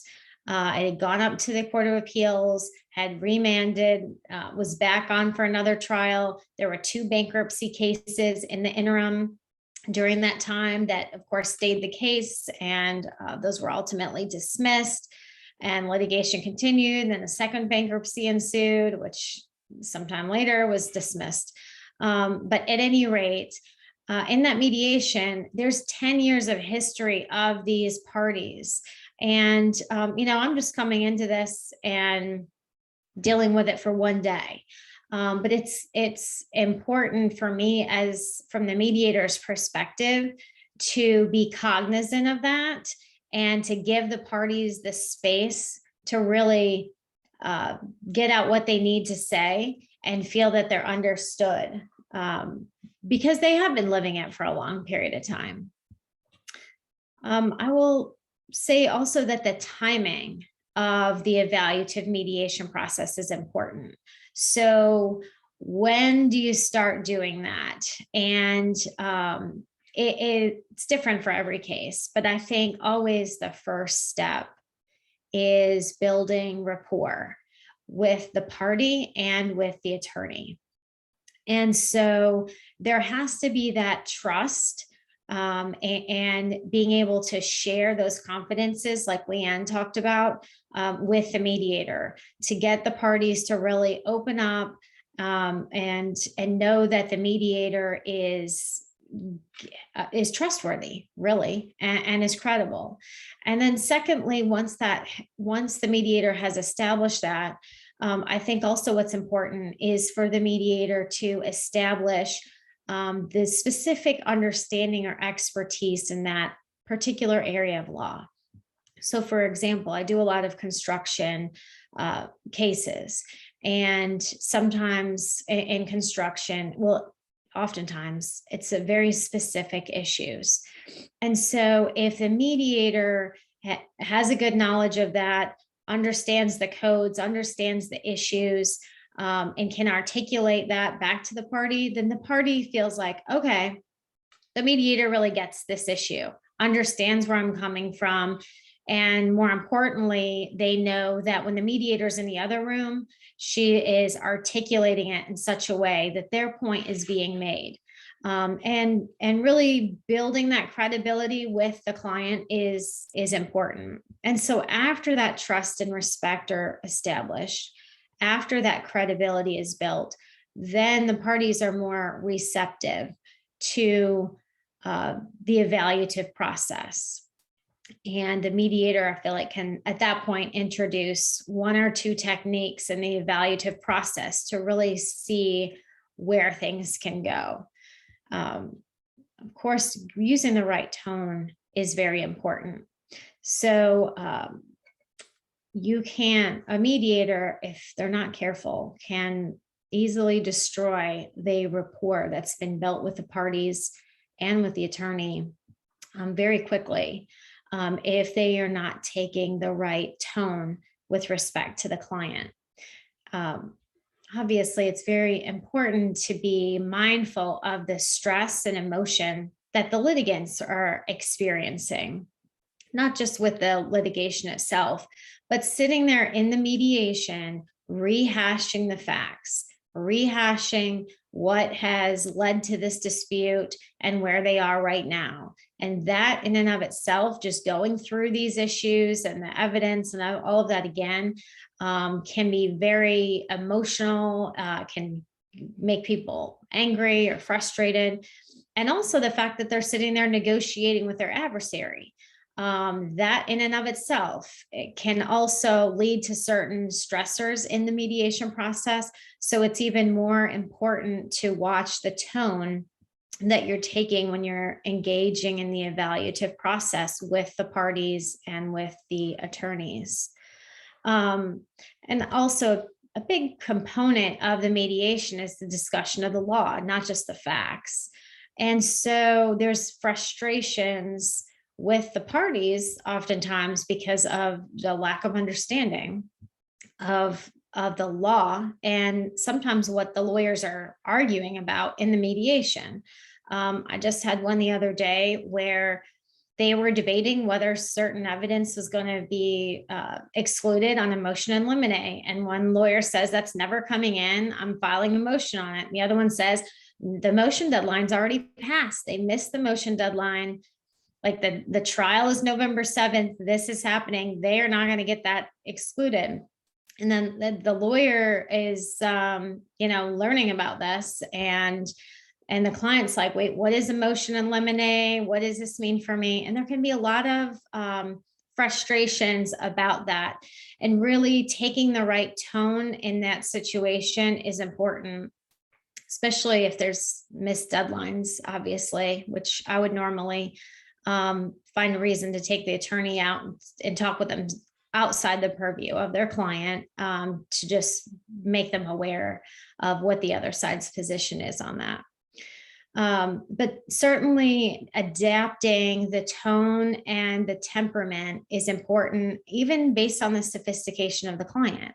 So how I'm going to approach, a mother whose child was severely injured in a school bus crash is going to be different from the tone that I would take with an investor who's on his 100th project and, is suing because he made 20 million instead of 21 million on this deal because this issue was not one particular thing was not disclosed to him. And he had to go spend $800,000 to remedy this before he could sell it. So he made less money and he's very busy in the Zoom mediation and he's on 5 phone calls and that kind of thing. With that level of sophistication, as a mediator, I'm just going to cut to the chase and recognize the brevity and the tone that needs to be taken with him. So how do you tactfully integrate the evaluative process into the mediation? Obviously, it's done many times through reality testing. So exposing their weaknesses, assessing their risk, or really raising things that maybe people hadn't considered before. So that's done through asking questions that are done to adjust people's perceptions of their case. It may come through asking hard questions about their weaknesses, the outcomes that could happen, outcome on a summary judgment motion or a motion to dismiss, or worst case scenarios. But another tact is the mediator's proposal, which is a settlement proposal that comes from the mediator. And that could come at an impasse at the end of the mediation process that day, or it could come after a short cool down period. And so in that process, the mediator is providing a context for that number, explaining why it makes sense, why the alternative is not good. And then that process is basically shedding some light on how the neutral views that case. And that evaluative technique can often open the door for continuing conversations or a counter proposal from one side. So what roles do the parties and the attorneys play in the evaluative process?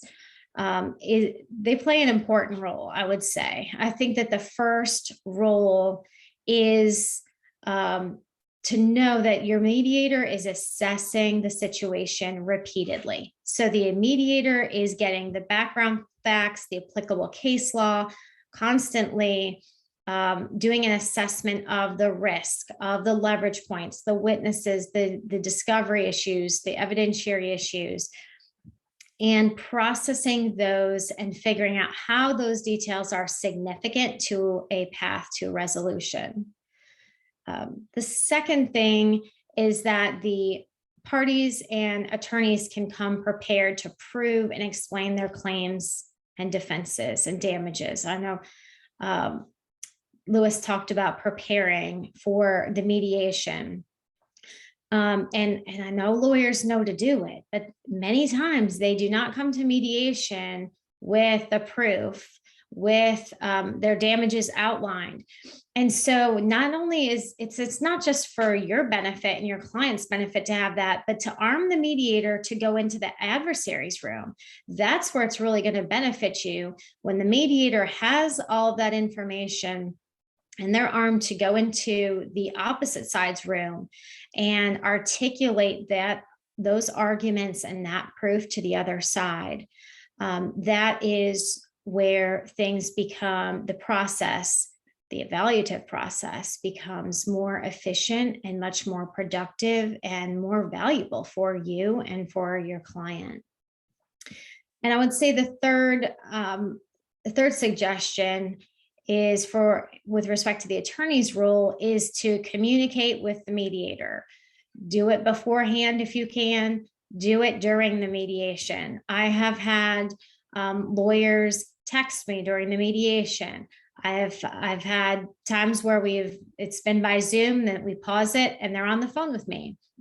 In-person mediations where I will catch the person in the hallway, or we'll step into a conference room, pull the mediator out of the space and talk with them, tell them, what you need and how they can continue to help. Because the mediator, that it's just helpful to kind of speed things along. If the mediator gets some kind of reassurance, like, hey, you're not pushing too much, like, it's good, keep it coming, or, I need you to push more. So that kind of feedback is very helpful. So I would say that integrating the evaluative process into a mediation where the parties are receptive to it can really make a difference between a settlement and an impasse. There's a lot more to mediation than just shuffling numbers back and forth. I think everybody knows that. Lawyers can do that without a mediator. What's really going to get it done is using the evaluative process in the appropriate way.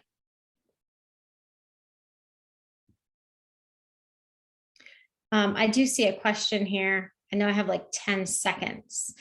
What are my thoughts on the evaluative process where a mediator may not have experience in the substantive area? Well, I think in that particular case, it would be, I think that there are definitely things that you can do. You can certainly reality test. I think Hal mentioned some of these ideas with respect to reality testing, and Lewis mentioned them as well, but like looking at the costs and that sort of thing. So there's definitely areas that you don't have to have that special expertise. That would be general questions looking at the risks that the parties are going to face. And Steve may have some other thoughts on this as well. So Steve, I would, from the litigator's perspective, if you've got an answer to Michael's question, that would be great. Thank you, Jennifer. It was very informative, very helpful. Steve, floor is all yours. Thank you. And Sasan, thank you so much for giving me the opportunity to do this now in particular. By way of background, I have been on the Miles panel. I spent about 6 years in Atlanta doing almost exclusively arbitration and mediation Was on the Miles panel with Jennifer. Not as good a mediator as Jennifer, but enjoyed getting to know her. I have most recently served as general counsel, both of a real estate investment firm and a real estate fund. And in that context, had the opportunity to engage Jennifer to help mediate a dispute involving the company that I worked for. And I got an opportunity for the first time in a very long time to serve as an advocate in mediation. And now, just this week, I have started work with a law firm in Washington, D.C.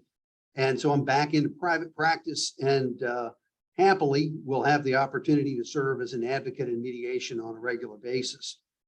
So from the perspective of the litigator, of the private practitioner in mediation, I want to take a little different tact that I hope is tactical and practical for you, but may get a little bit far afield from the kinds of considerations that we've given to mediation today.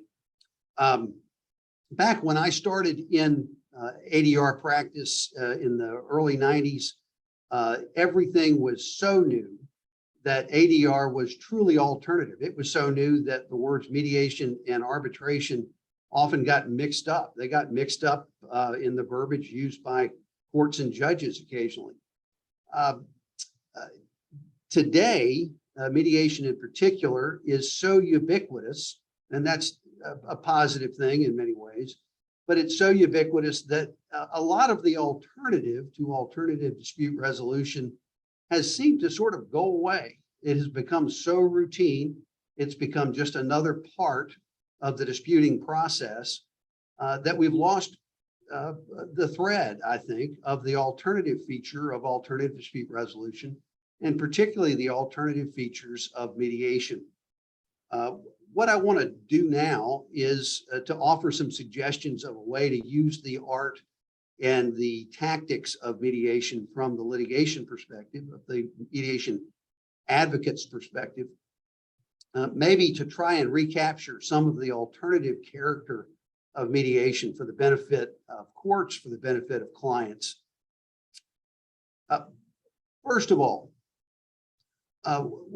Jennifer started with a basic evaluation of what is evaluation in mediation. I'd like to start with a basic fundamentals consideration of what is mediation. Mediation has oftentimes, and too often, come to mean something that happens in a rectangular room. How do we know we're mediating? Well, we're in a square box and there's someone claiming to be a neutral in the room, so we must be mediating. As an advocate in mediation, not just a litigator, but an advocate in mediation, I really implore you and encourage you to consider that mediation is a process, and it commences, it begins when you engage the neutral. Mediation is not an item on a calendar that happens on a particular day starting at 10 o'clock.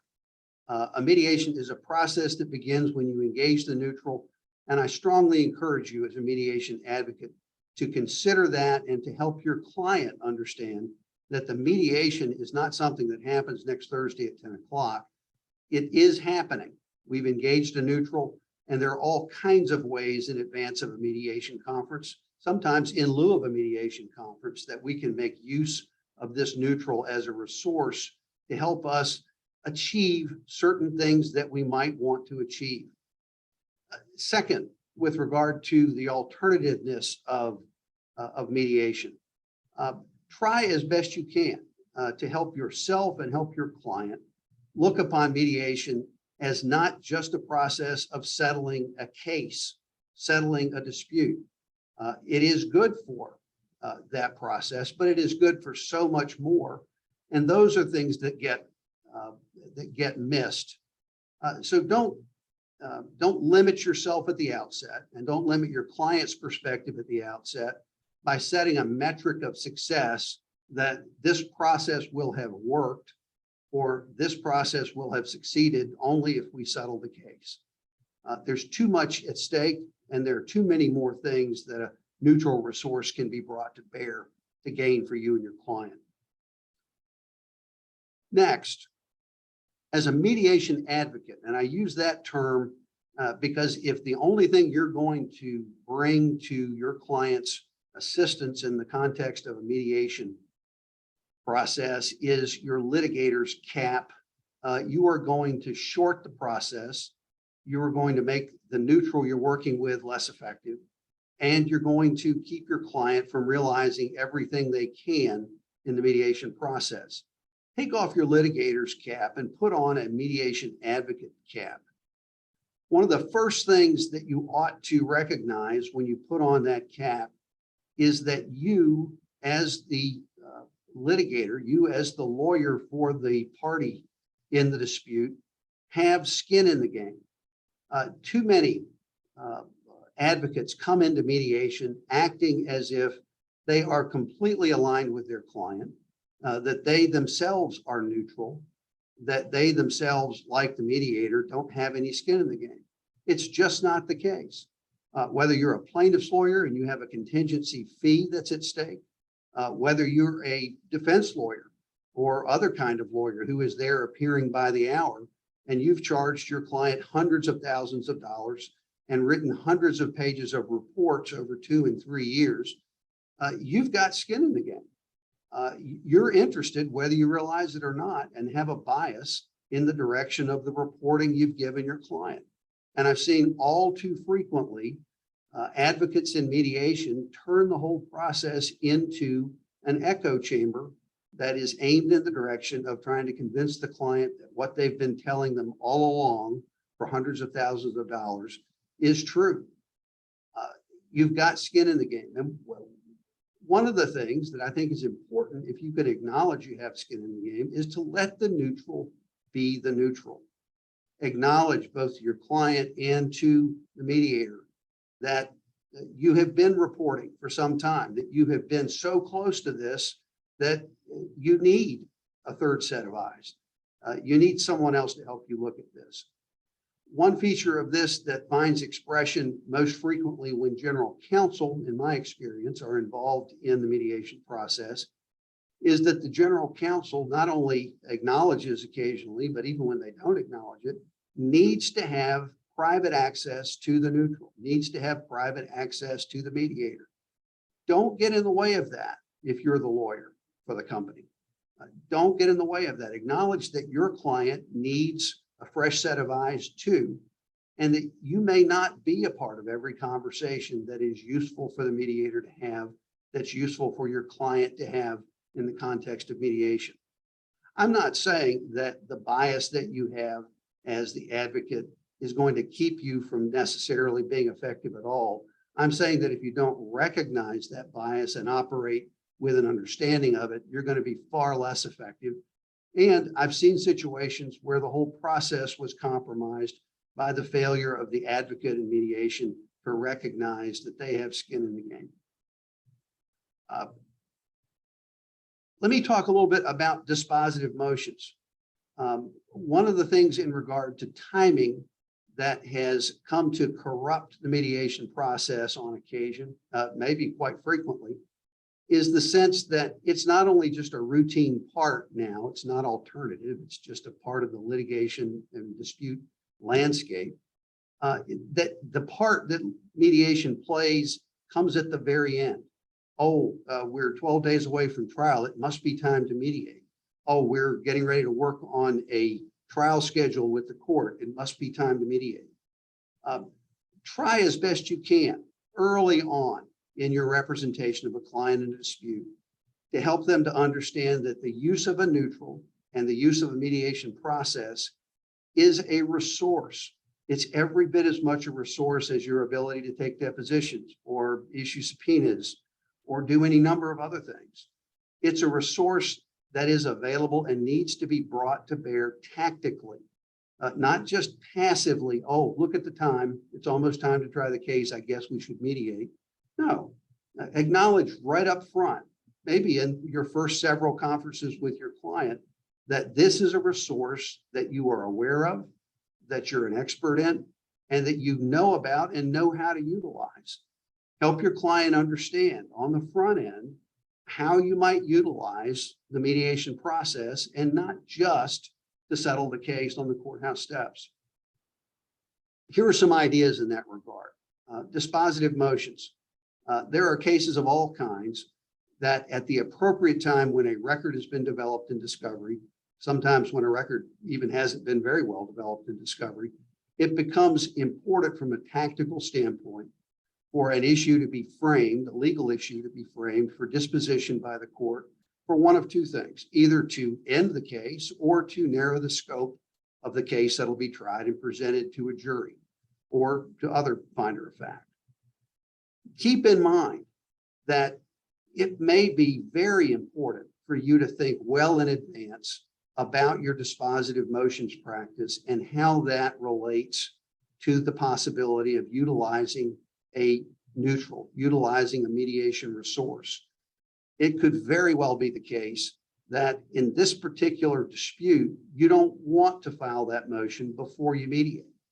It could very well be the case that you want to use the fact of that motion being on the horizon as a lever that will both allow you to realize an early resolution or at least an early measuring of the scope and limiting of the scope of the case that will be tried. Think about that. Think about mediation before you think about your dispositive motions, or at least in tandem with the thought you give about your dispositive motions practice. Obviously, there are going to be cases where mediation has to take place after dispositive motions practice, and there can be cases that are easier to mediate because you've got a ruling in hand on a sticky issue. But again, don't leave mediation for the end. Another issue that is similar is stipulations of fact. Litigators know from long experience that one of the most underutilized rules in the rules of civil procedure is the rule relating to stipulations of fact. Intuitively, it makes the most sense in the world for the parties to get together before the case is tried and decide which facts are not in dispute. Those are facts that no one has to prove, that they can be stipulated, cut down on the time it takes to try the case, cut down on the patience that is used of the finder of fact, streamline the presentation of the cases. Well, why isn't that rule utilized more than it is? Well, it's not utilized, we all know, because in reaching a stipulation of fact, you have to use words, and those words are going to be read by and read to oftentimes a jury, and it's very difficult to find words that capture a specific stipulation without your feeling like you literally or figuratively are admitting too much, or that whoever hears it is going to assume you're admitting too much or assume you're stipulating too much.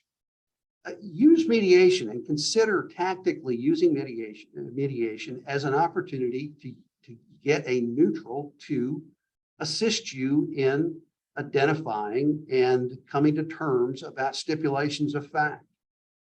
It could be a case that is not going to settle, unfortunately, can be helped immeasurably by using the mediator's third-party neutral stance to help figure out whether there are issues of fact that can be stipulated and don't have to be tried. Don't overlook that as a way to use mediation, as a way to use a neutral's skill to advance your client's interests. There is an issue related to judges and their intersection with mediation. And I want to mark this for you because as a litigator, you are occasionally going to find the court being too interested in and too ham-handed in intersecting your mediation options and your mediation alternatives. There is at least one federal district, the Northern District of Illinois, where remarkably the federal magistrate judge who is attached to and assigned to your case to make all rulings up to dispositive rulings, key rulings regarding scheduling, key rulings regarding discovery issues. That person is designated by those local federal rules as the mediator for your case. You need to, when you run into situations like that, you need to get ahead of that and you need to let the court know that that just won't work, that it's just not possible for a judge who is going to be making all these rulings in this case to hear ex parte the kinds of candid exchange that will be necessary to be effective as a mediator. Be as an advocate, as a litigator in that mediation context, a zealous advocate for your client in terms of something that just isn't workable. One final point along the same line is keep in mind that discovery, and in federal court discovery rule 26F, are great abundant opportunities to utilize the mediation process and to utilize a neutral in an effective, strategic, tactical way that will advance your client's interests. One of the things that might make sense is for you and your opposing counsel to enter into an agreement to engage a neutral, not to turn the clock on and leave it running, but to engage a neutral to learn your case and to know something about it so that when several things come up, you'll have the option of making use of a neutral to assist you in moving past some very expensive, time-consuming bumps. One of those bumps might be preparation for discovery planning. There are state jurisdictions where, like federal jurisdictions, you have to do a pretrial, or rather a pre-litigation report or an initial report planning discovery, identifying expert witnesses, identifying all kinds of things. And particularly, that's the place where the time-consuming, expensive process of getting a purchase on e-discovery issues begins. Consider using a neutral to help the parties with that process, that planning process, anticipating disputes. If you do get into a place where you have discovery disputes, consider using the neutral to try to get ahead of discovery disputes and not bringing those constantly to the court's attention. You'll accomplish a couple of things. You'll accomplish economy and efficiency. You'll also accomplish something that is crucially important for your efforts at trial, which is that you will begin from the very start of the case to suggest to the court that you are careful, that you are intelligent, that you are trying not to belabor the court with discovery issues, and you will get the benefit of the court thinking positively towards you and your client. I hope you can use these as sort of jumping off places for thinking about how to be an effective, artful advocate in timely applying and using the mediation process to advance your client's interests. It's not just about settling cases. And I hope that you can broaden your sense of what mediation can be so that it can truly be alternative again. And I'll be glad to field any questions along with Jennifer. All right, Steve, it's been so helpful. Well, one of the challenges of running an event like this is how can we make it interactive yet not take the steam away from our speakers.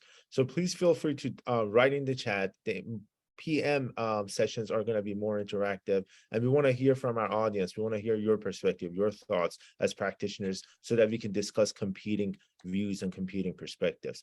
Ray, without further ado, please go ahead. The floor is all yours. Thank you, Steve. Okay, thank you, Sasan. And if Sean, if you could bring up the first slide, and I'm going to apologize for that if he's able. I don't see him.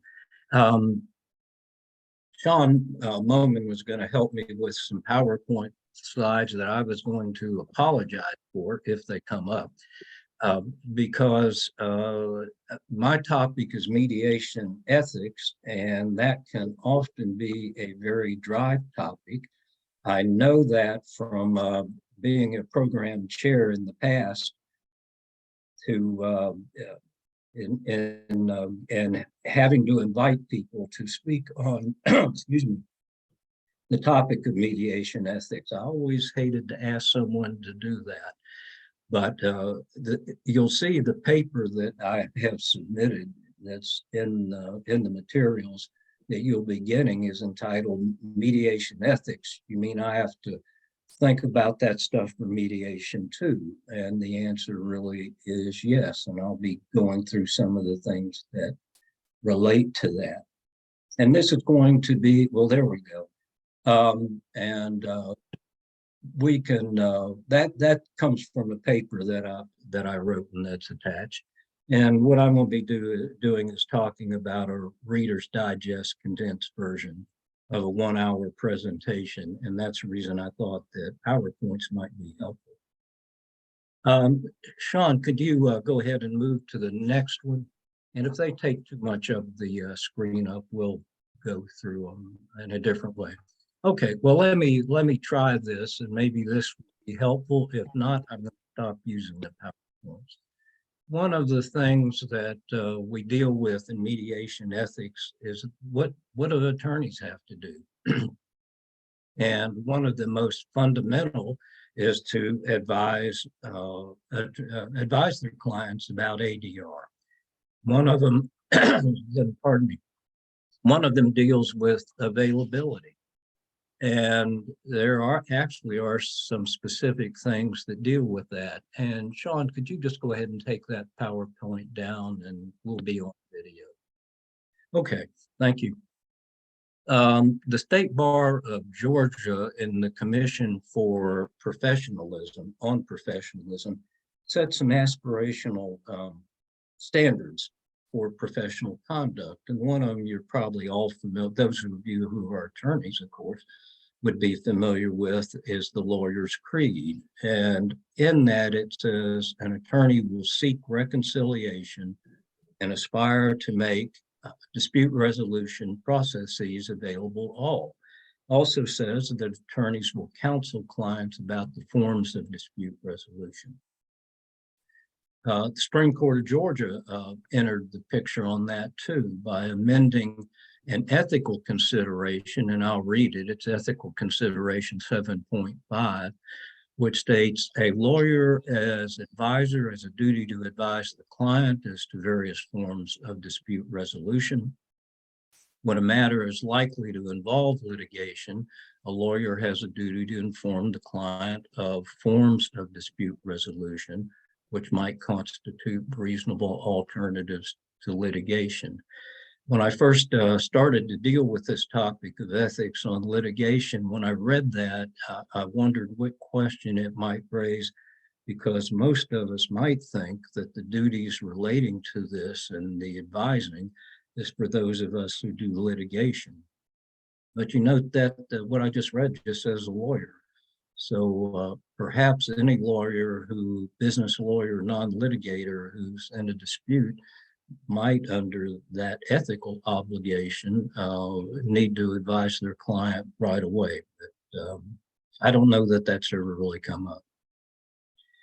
In addition to what I just commented on from the State Bar and the Supreme Court of Georgia, there are local rules of both many state courts. I know there are in our district circuit, as well as the Columbia County District Circuit, requiring lawyers to talk about it. And in the local rules of the Southern District of Georgia, Middle District of Georgia, and in the Northern District of Georgia, there are all things that relate to that topic and what is supposed to be done. In addition to the availability of an ADR process and mediation specifically, there are things to talk about, and Lewis Cohen earlier did a really good job of going through the kind of things that a lawyer should do from an ethical perspective to prepare a client for a mediation. A lawyer should advise a client on the strengths and weaknesses of the case, on the risks of a trial, on the risk of an appeal, and also the benefits of mediation should specifically be commented on, and a client should be advised on, with to the fact that they get a chance to control their own case. They're not turning it over to 12 strangers in a jury box who might make a decision that they don't, that lawyers don't understand and even judges don't understand, and emphasize to them how important the self-determination aspect of mediation is. Another, I think, obligation that a lawyer in advising a client from their ethical and professional responsibilities is to advise the client that one of the benefits of mediation is certainty. That meaning that if their case can be concluded at a mediation, it's over. They won't have to worry about it anymore. And I found that's always a relief to clients. Another advantage to talk to them about relates to costs, because litigation can be expensive, as we all know. And then another advantage relates to time. A client can get a case resolved much sooner if mediation is done and it is successful. And oftentimes it can take much longer for a case to get to trial than any client would like. One of the things I've wondered about, and again, I'm not sure if there's been any law generated on this, but as I prepared on to talk about this in the past, I wondered if a lawyer did not go through these various things with a client and a bad result occurred at a trial and a client somehow learned about these obligations of a lawyer to go over these things, whether a client might sue a lawyer and say, if I had known all this, I would have settled my case at mediation. I don't know whether anything like that has ever happened, but knowing how litigation can go sometimes, I'm not sure I'd be surprised if that didn't happen someday. With regard to preparing the client, again, what Lewis Cohen talked about, he went into some depth, and it was a really excellent discussion and great advice for anybody who's working with a client.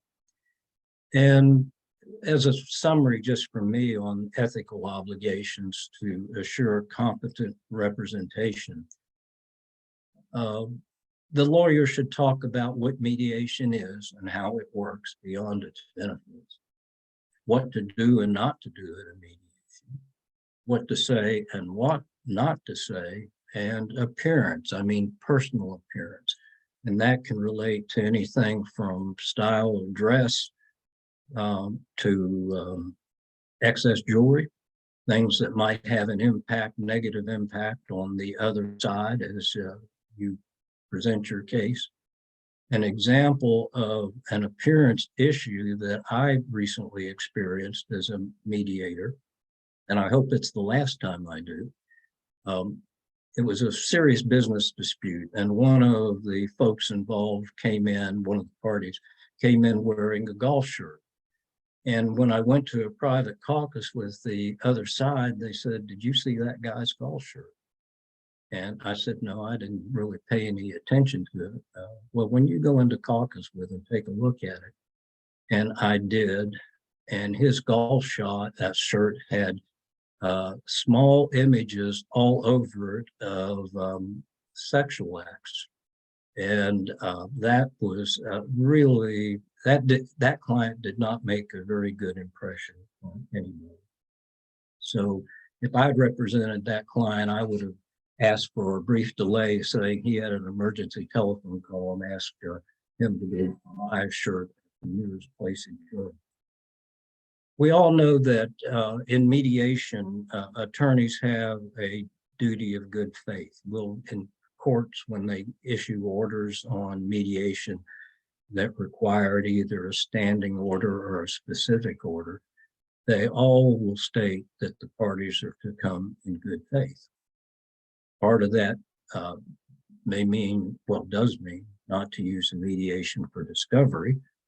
Another part means that when whoever the parties that come to mediation, somebody ought to have the authority to settle the case. By that I mean sign on the bottom line without having to go back and ask for permission to do that. So good faith is a fundamental tenet of mediations, but I wonder what good faith means. in a personal injury case I was involved in, an insurance company came in and offered a plaintiff $50. And I wondered, how in the world could that be good faith? Well, it turned out that in looking at the client's, the plaintiff's Facebook entries, that client had an excessive amount of gold jewelry that was being worn and was holding many, many $100 bills saying, I'm going to get this for my lawsuit. And really, the client was not hurt very much. When the company came in and offered that, the plaintiff's lawyer left, talked to the client, and called back and said, I'll take it. So you really need to wonder about good faith. And I think in that case, actually, the carrier engaged in good faith. Is it good faith to come in and simply come in to convince the other side that they have a case that has no merit and ask them to dismiss it? Can that be good faith? What if somebody comes in with the goal simply not to settle the case that day, but to gain information, not from a discovery standpoint, but information that they believe would be helpful to have stage 2 of a second mediation? Is that good faith? So I think that the ethical obligation of good faith can be reviewed and thought about in maybe several different contexts. Attorneys also have certain ethical obligations with regard to advocacy. And they would not be surprising to us. I think we can all just actually think they make walking around sense. But I'll make some comments on them because some of the Georgia rules of professional conduct address them. And so one of the most important ones relates to the fact that an attorney should not engage in any dishonesty, fraud, deceit, or misrepresentation. And the Georgia rules of professional conduct that come into play, the first one is relating to Rule 8.4 on misconduct. And it says it's a violation, quote, to engage in professional conduct involving dishonesty, fraud, deceit, or misrepresentation. That applies in mediations as well as any other aspect of a lawsuit. Rule 4.1, truthfulness in statements to others, also applies. And to quote that, it's improper to make a false statement of material fact or law to a third person, to fail to disclose a material fact to a third person when disclosure is necessary to avoid insisting in a fraudulent act by a client. So what could be examples of that? Well, what if an attorney comes into a mediation and knows what a witness said is not true, but still tries to use it anyway? What if an attorney comes into a mediation and asserts that there are certain documents that helps his or her client's case, but knows that those documents don't exist? What if an attorney comes into a case, a personal injury case, and has in the past asserted that their client has significant medical disabilities and impact from whatever kind of incident involved, but then receives a medical report that says none of those things exist? What if you assert that there is a witness that will testify to something that is not, the witness will not testify to? If any of those things are done at a mediation, they're all unethical. Now, though, what is regarded, what can you do at a mediation that is not regarded as a misstatement of material fact? Puffing and posturing is not regarded as a misstatement. material fact.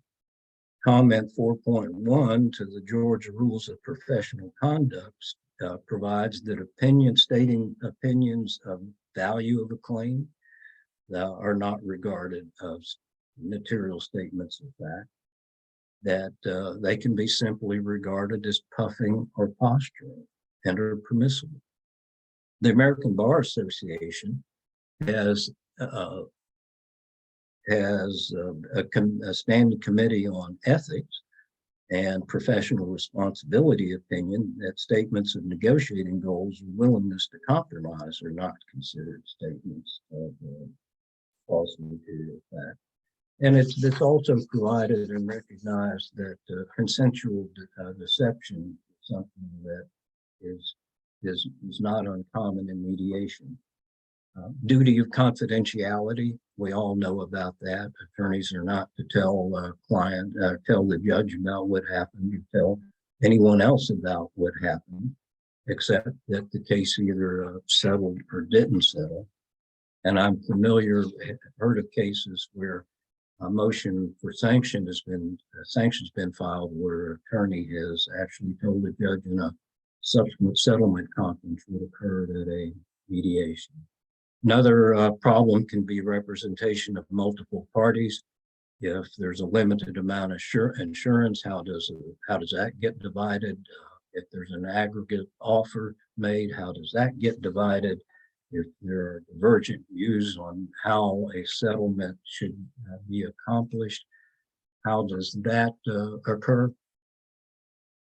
Now, as I'm getting close to the end, what kind of obligations do mediators have? Obviously, neutrality, competency. They ought to be competent to mediate a dispute. I would not be competent to mediate a domestic case. I have no experience in that. Mediators are to assure the fairness of the process, to make sure that self-determination is provided for, is done, not to give legal or financial advice, to maintain confidentiality. There are certain exceptions that are in the rules relating to that, principally some threats of violence, child abuse, those kind of things. The no conflict of interest, also in a contingent fee on the outcome of the case, or represents medium for one of your partners might be representing a party in another matter. Last thing I'm going to comment on as we approach the end of my 20 minutes is the question is mediation the practice of law? And the majority of jurisdictions say no. There are one or two that I'm familiar with that have said that it can be the practice of law. But most say no. A mediator's role is only to assist in settlement discussions, not give legal advice. And even, of course, in Georgia, there are mediators who are not lawyers. So, and the Supreme Court of Georgia has specifically addressed this, that there's a 1992 order amending Uniform Superior Court Rule 18.8, which specifically excludes service as a mediator as being the practice of law. So with that, that's my Reader's Digest summary, and thank you. All right, Ray, great presentation. Thank you so much for giving us a little bit of understanding of the ethics involved in mediation. My section is a very short section, and I'm going to try to save some time so we can have some Q&A. I see David has a great question that's come in. Folks, if you look into your program material, you will see an article that I've drafted with regards to ethics pertaining to an internationally mediated settlement. And in this case, that is a JCPOA, commonly known as the Iran deal. That is with regards to a nuclear deal that was negotiated back in 2015. Now, I'm not a political person. I'm not here to, to discuss any political ramifications of the deal. What I'm here to discuss is, as a mediated settlement, what I heard Ray state, which was very interesting to me, and it's just the pinnacle part of the process itself, is the self-determination aspect of a mediation.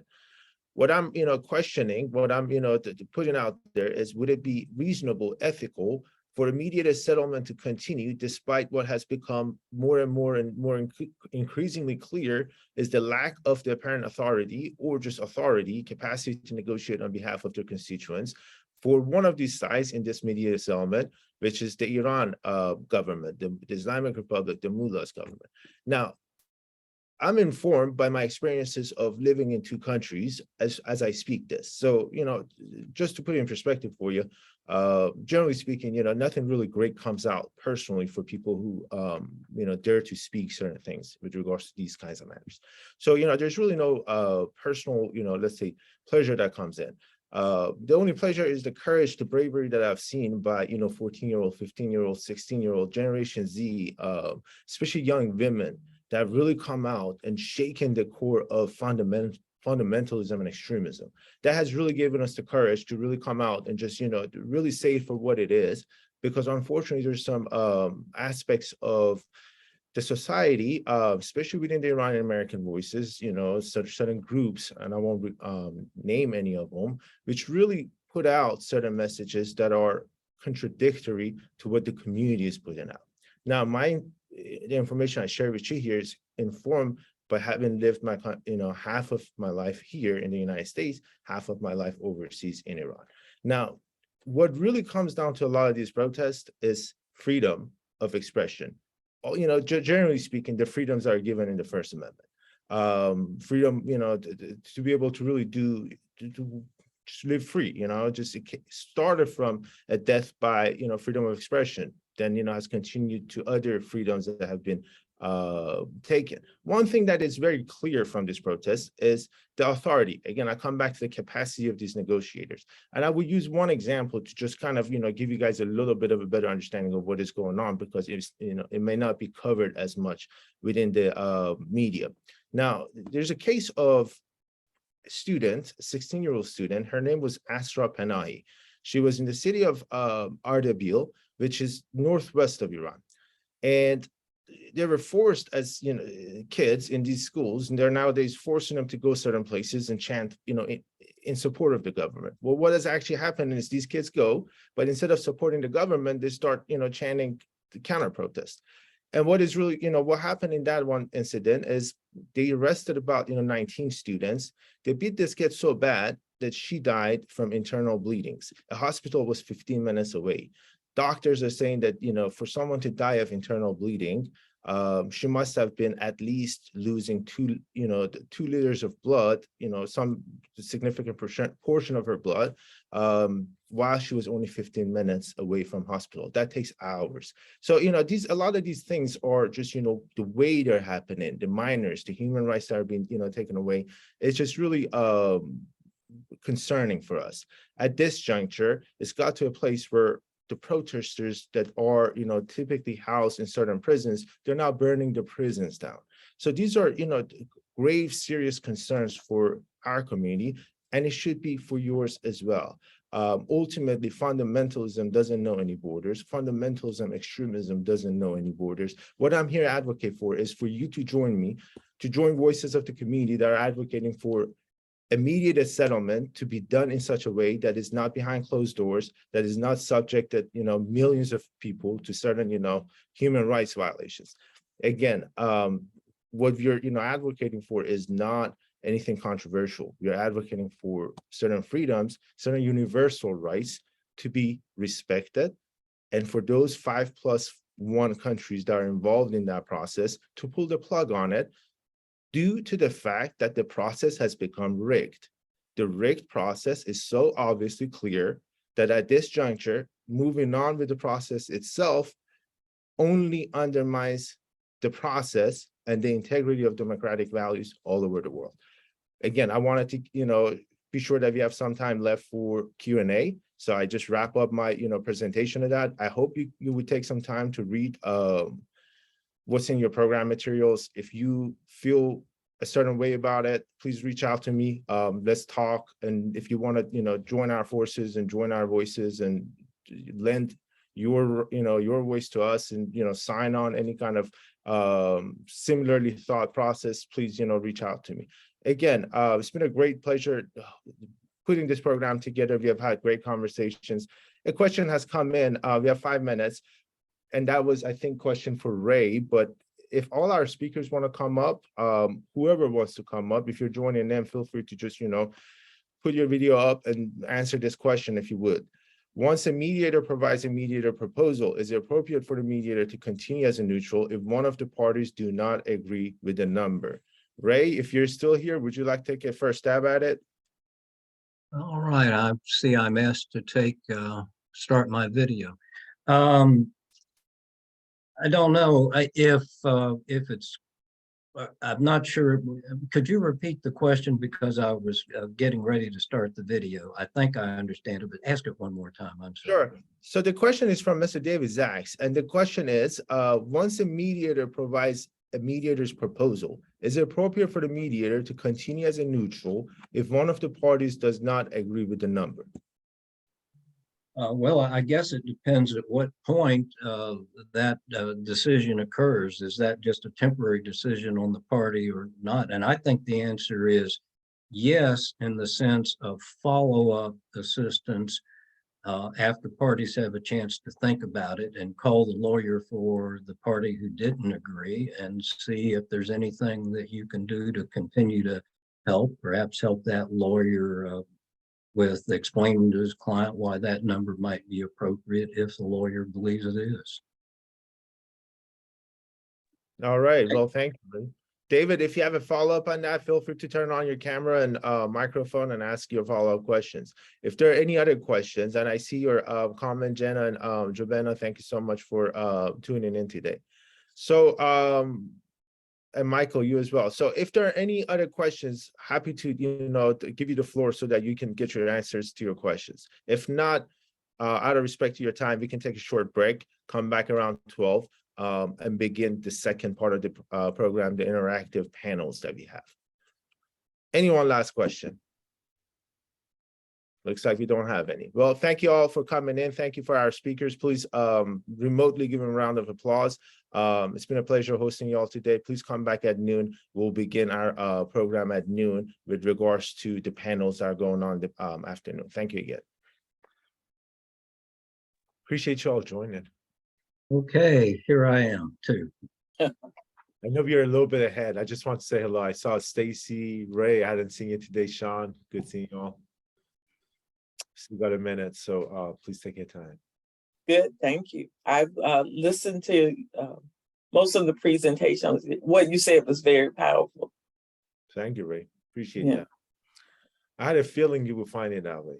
I don't know how, but Good morning, everybody. While it's still morning, one more minute. Hey, Stacy, how are you? I am well, thank you. How about you? Pretty good, pretty good.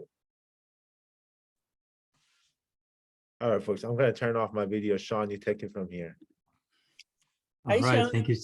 Good to see everyone. Thank you, Sasan. And yes, it's been a really good session so far. Really good morning topics and speakers. So welcome for those who have made it back from a very short lunch break, but welcome back. My name is Sean Moman. I'll be the moderator for this interactive session, which is titled Impasse Breaking Do's and Don'ts and Coming to Closure. I think what we'll do is we have the next hour set aside for this session, but we'll get through our presentations from our speakers, and then we'll probably have some time at the end to have some Q&A. But if you have questions in the meantime, feel free to send them in the chat, and we'll be sure to get to them during the Q&A session.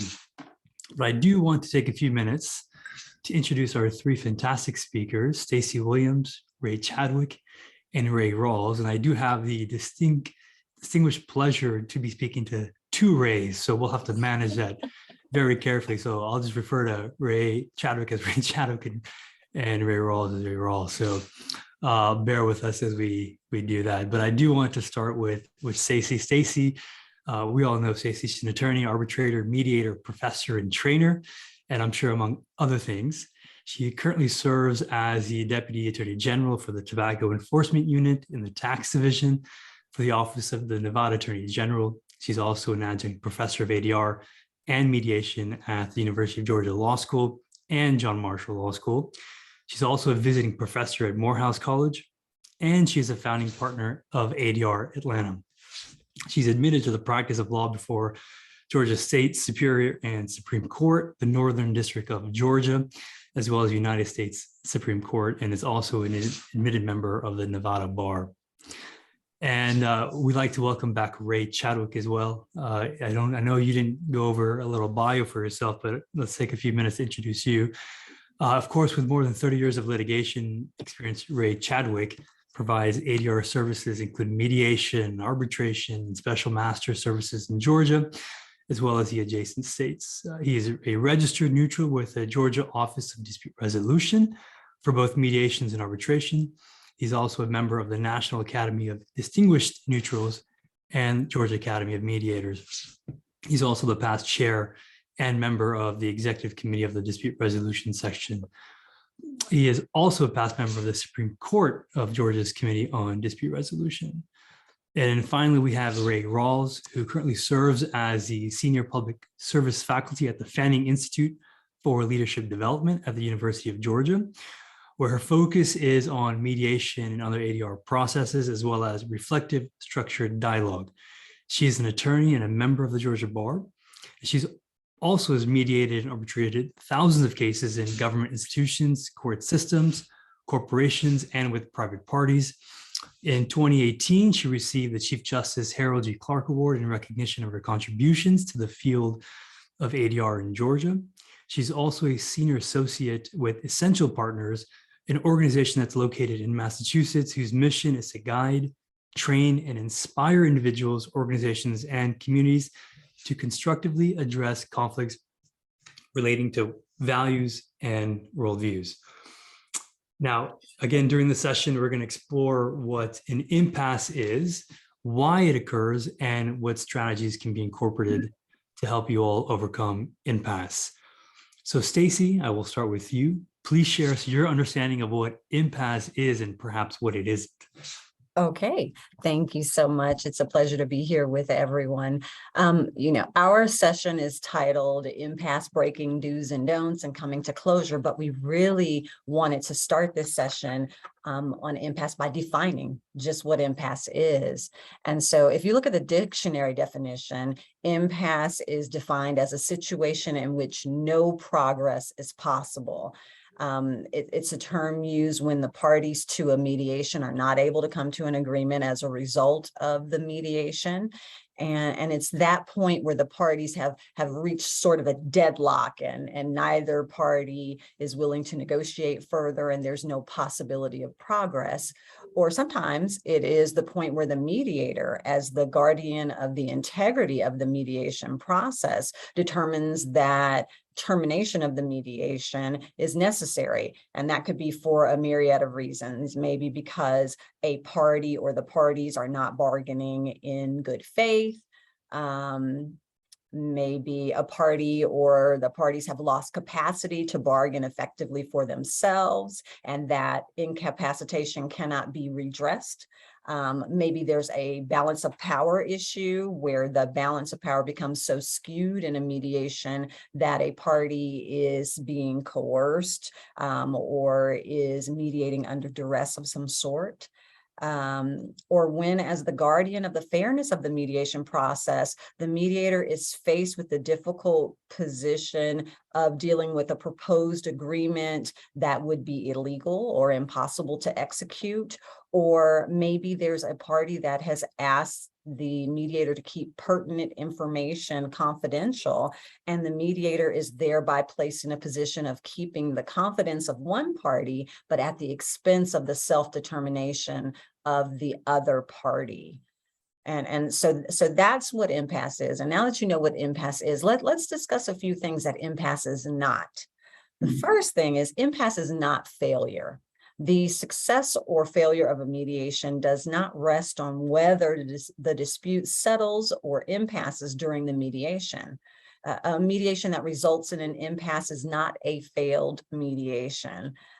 The lodestar of mediation is the principle of self-determination. And that is where the power rests in the parties to control the outcome of the mediation.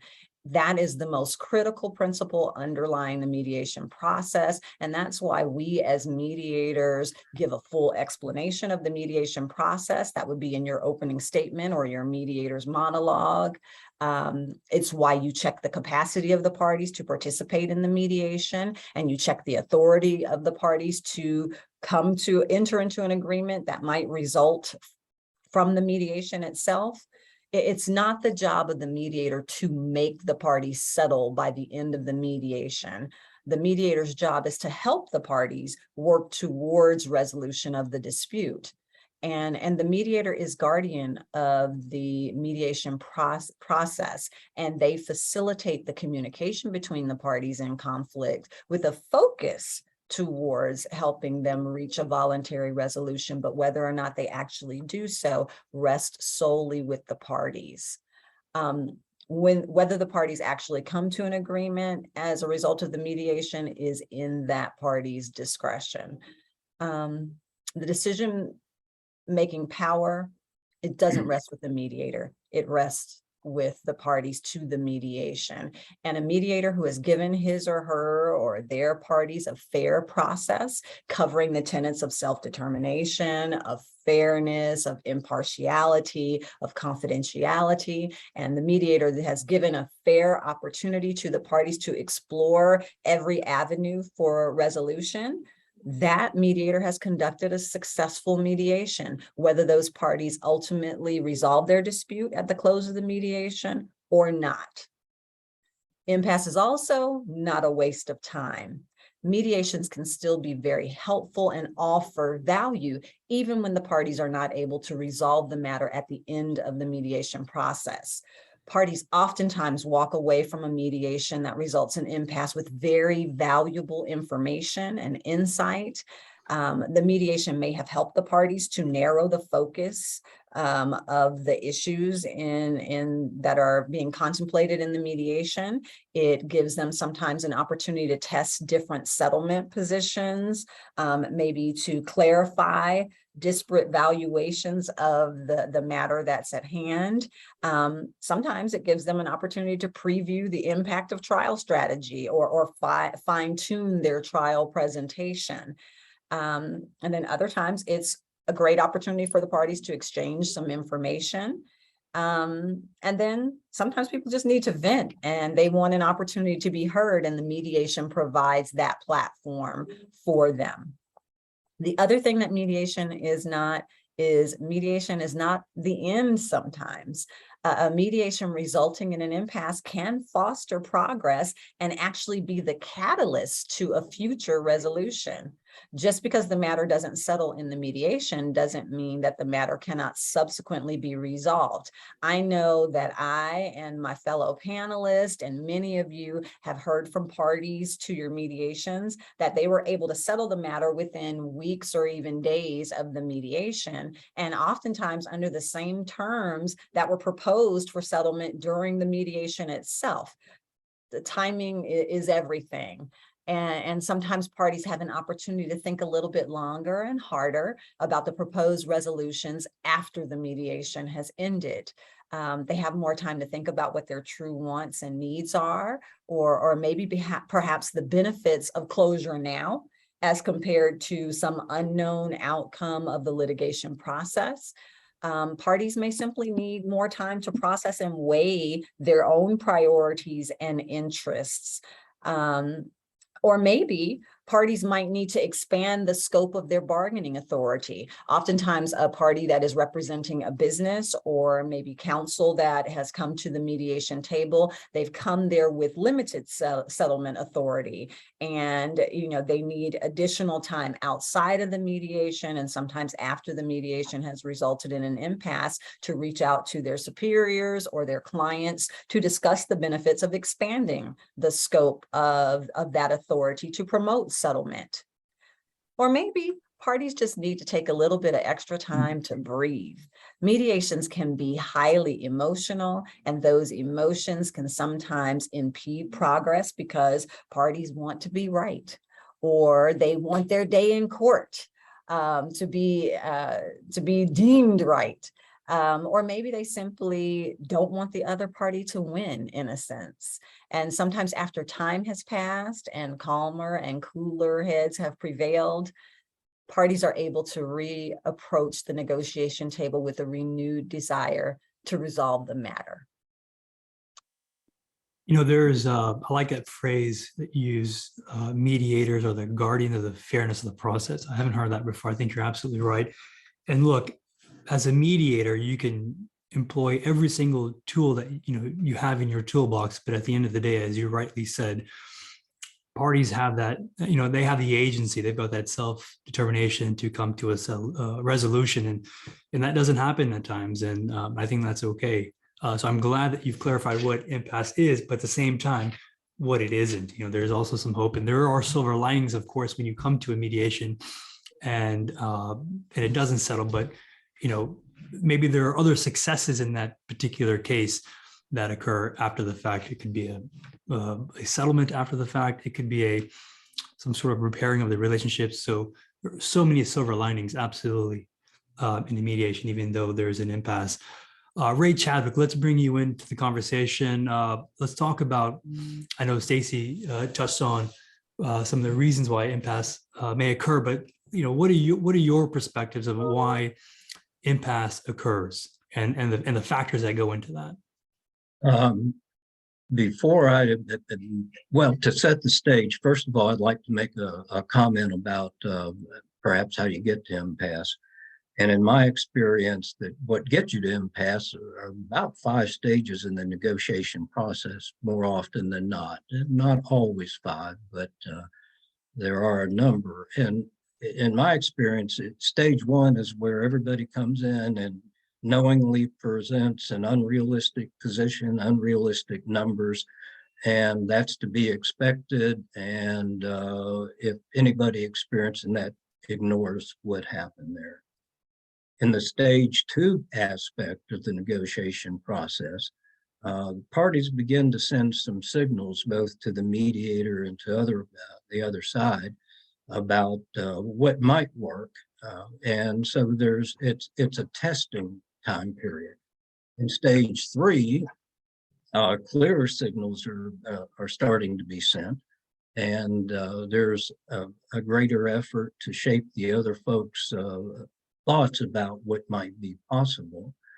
Then there's stage 4, and that's where people move away from their want numbers. Everybody comes in with whatever they want, something they want to achieve. And there's a realization that if the case is going to be settled, they have to move to a willing position away from the want position. And then finally, in what I call stage 5, reality really sets in.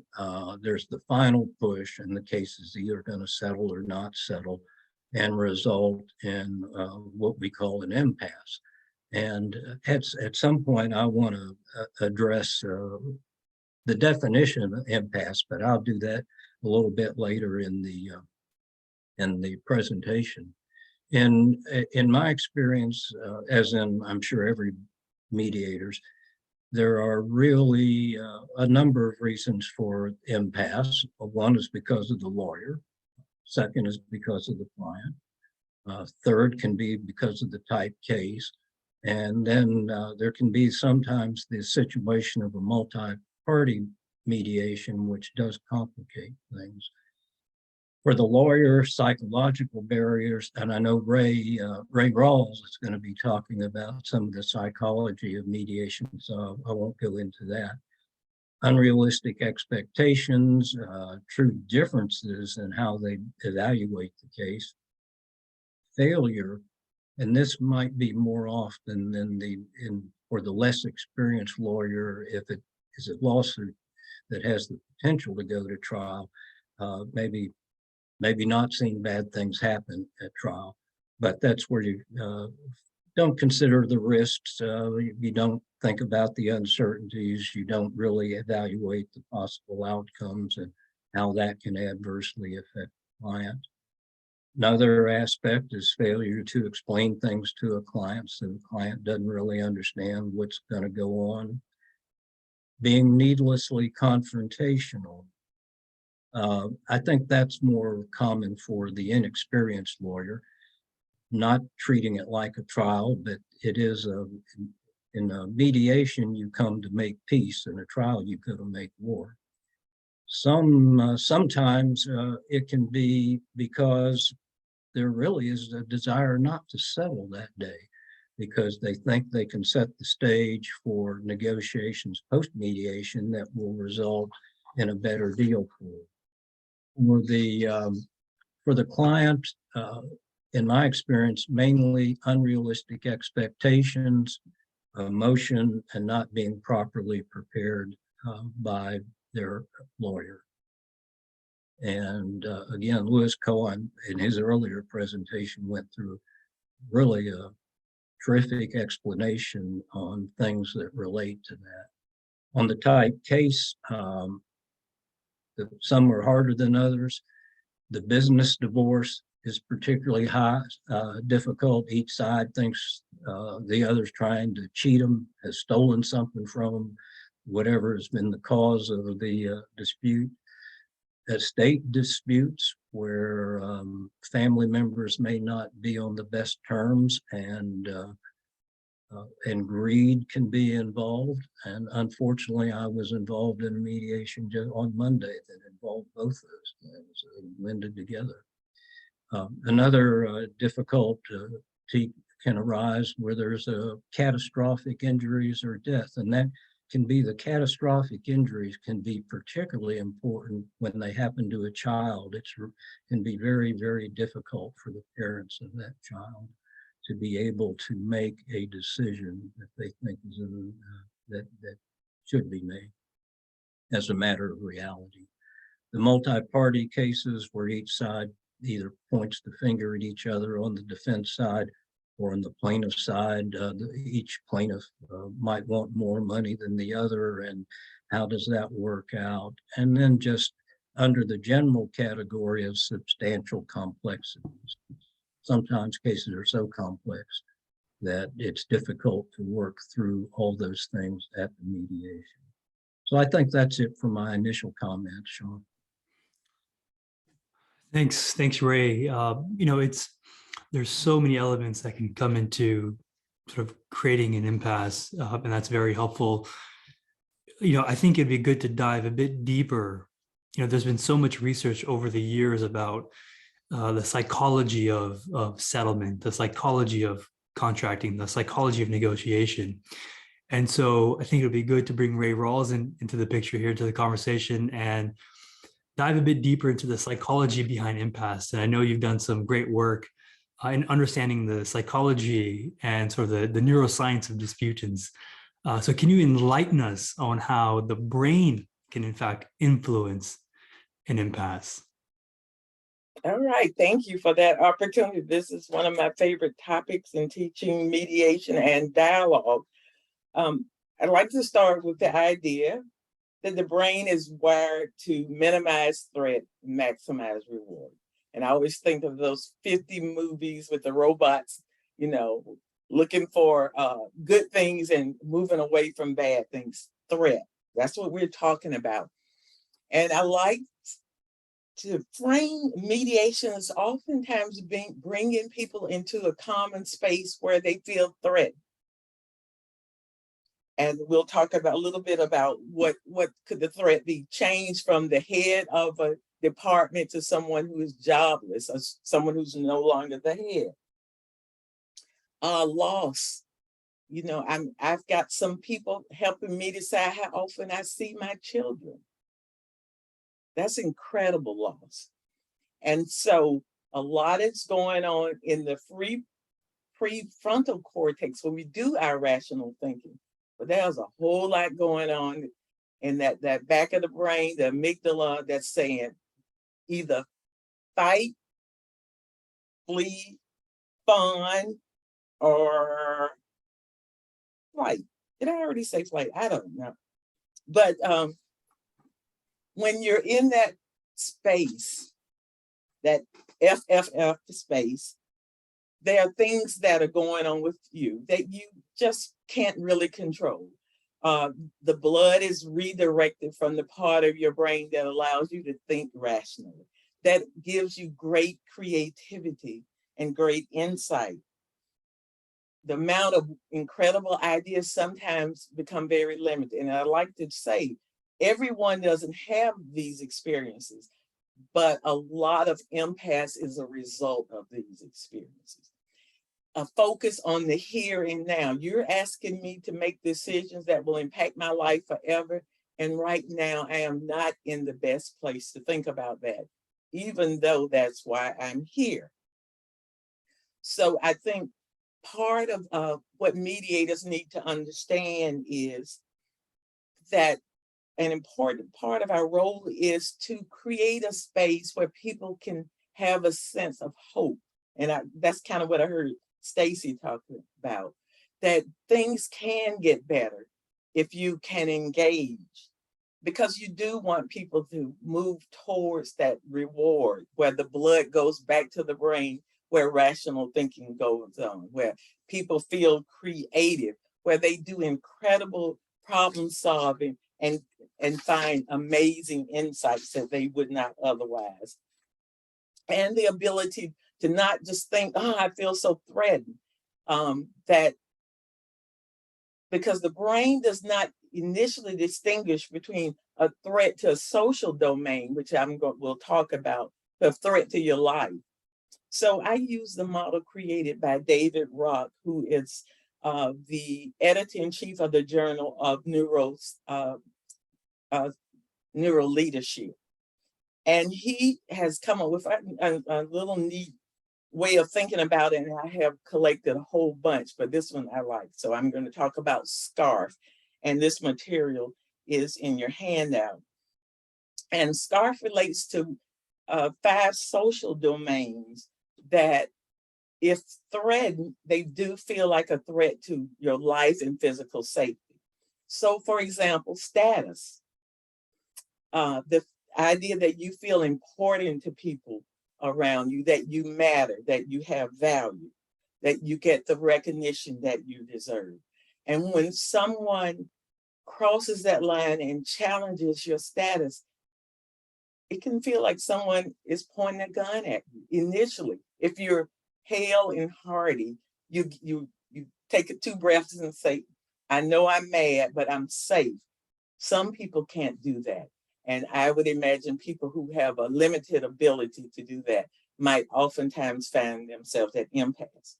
Certainty, predictability about life. I always give the same example. I know at a certain time, my check from the University of Georgia will be in the bank. I've already started paying my bills. I might need to think about that, but that certainty is important to me. And if we think about the variety of cases that we do, where is that need present, and how does the activity, whether it's a lawsuit or something else, because I do a lot more something else than lawsuits, where that sense of a lack of certainty is challenged. Autonomy, agency, I do have some control over my life.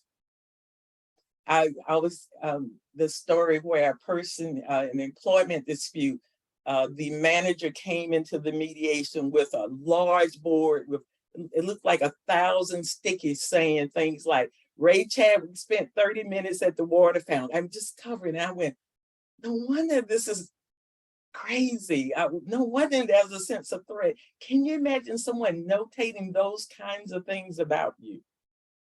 The relationship, a sense of connection, a sense that people have your back, that care about you. And last but not least, fairness, a sense that there is a fair exchange of value, that when, for example, you go up for promotion, you will be given righteous consideration, and it won't be based on how you look and how you pray, but what you bring to the table. So that's the SCARF, a conversation about SCARF and what it means. And I really do think it's important that mediators understand this. As you said, Sean, we know there are a lot more trainings around understanding these types of issues as one prepares for negotiation. And then we know about the heuristics, which I didn't say, I'm not going to talk a lot about, but reactive evaluation. Mediators make decisions about who makes the proposal, because if someone is stuck there, if you say it, then I know it has no value. Then perhaps as a mediator, I should make the proposal. And one other heuristic, confirmation bias, I only look for and at information that supports what I thought anyway. I don't have time for new and innovative ideas. So again, I think that mediators, and it's some real fun stuff out there, good stuff out there, but I think we need to really be aware that some of this stuff that we don't understand, that doesn't make sense, that leads to impasse, where you're thinking, it feels like we ought to be able to move forward. It may be because someone is overwhelmed by the sense of threat and unable to bring their best brain forward. Yeah, I think it's so important for mediators to understand, without becoming neurosurgeons, how the brain operates, right? What type of thinking, what part of the brain people use to think. So when you're in a caucus or when you're in a joint session, and you see cues from the parties and you feel like we could be heading towards impasse, it's important to understand how parties may be thinking and perhaps mitigate that. And so speaking of mitigating those reasons, perhaps we move now and talk about how we can overcome impasse. So Stacey, I'll bring it back to you. Share with us your views on what we as practitioners can do to overcome impasse. Okay.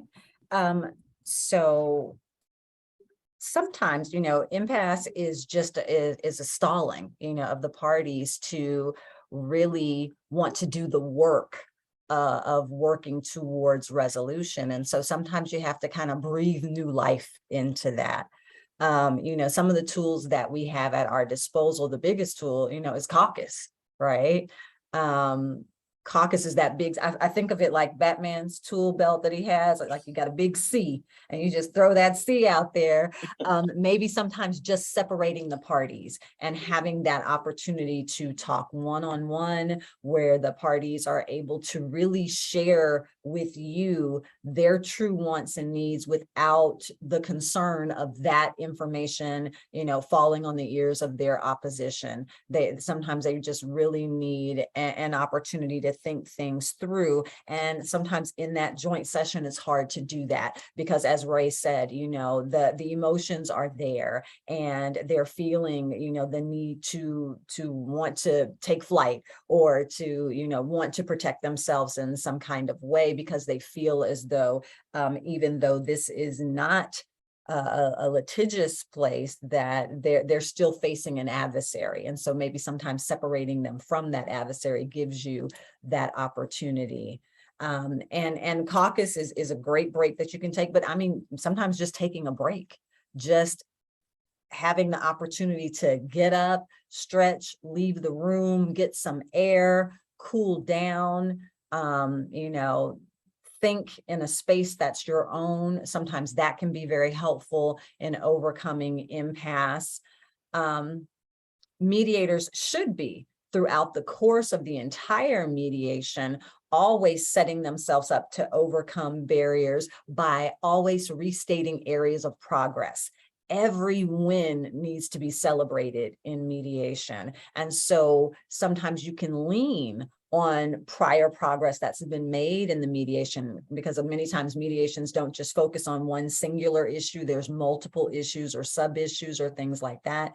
If parties can get small wins and you can continue to restate those wins, sometimes that helps promote parties to continue to move forward and beyond impasse.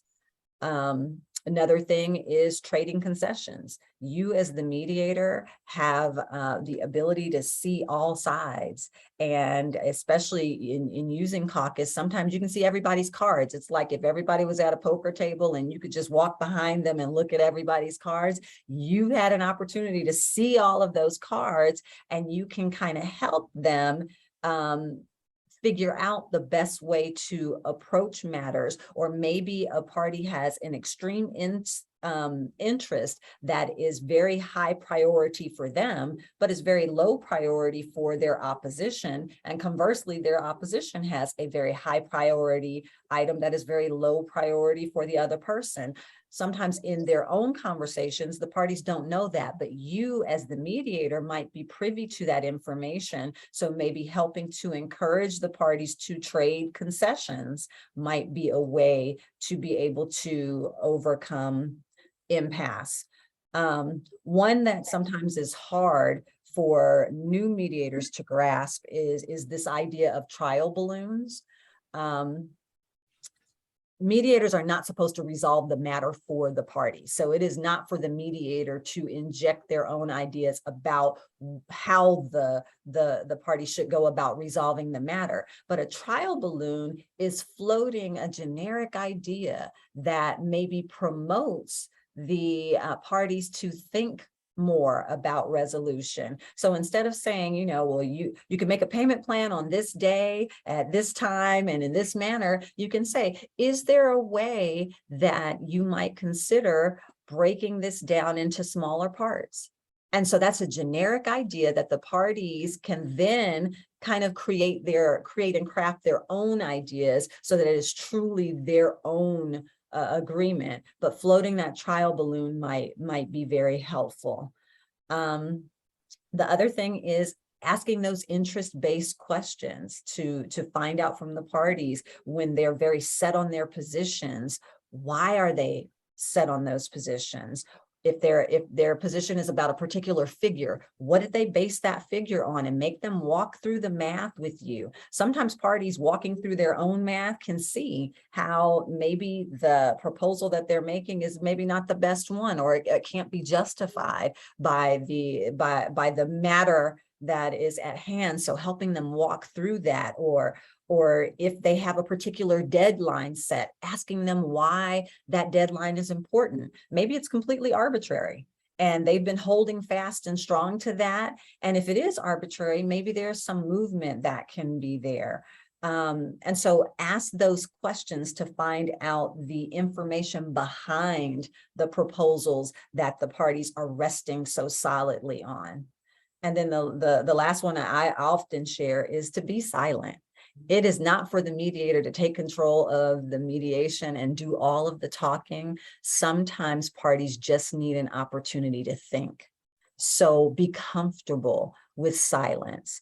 And I know some of us can't do that. So if you need to, preface it and say, you know what? Why don't you all take maybe 5 minutes or so to think about that for a minute? And then you've introduced why you're going to be silent.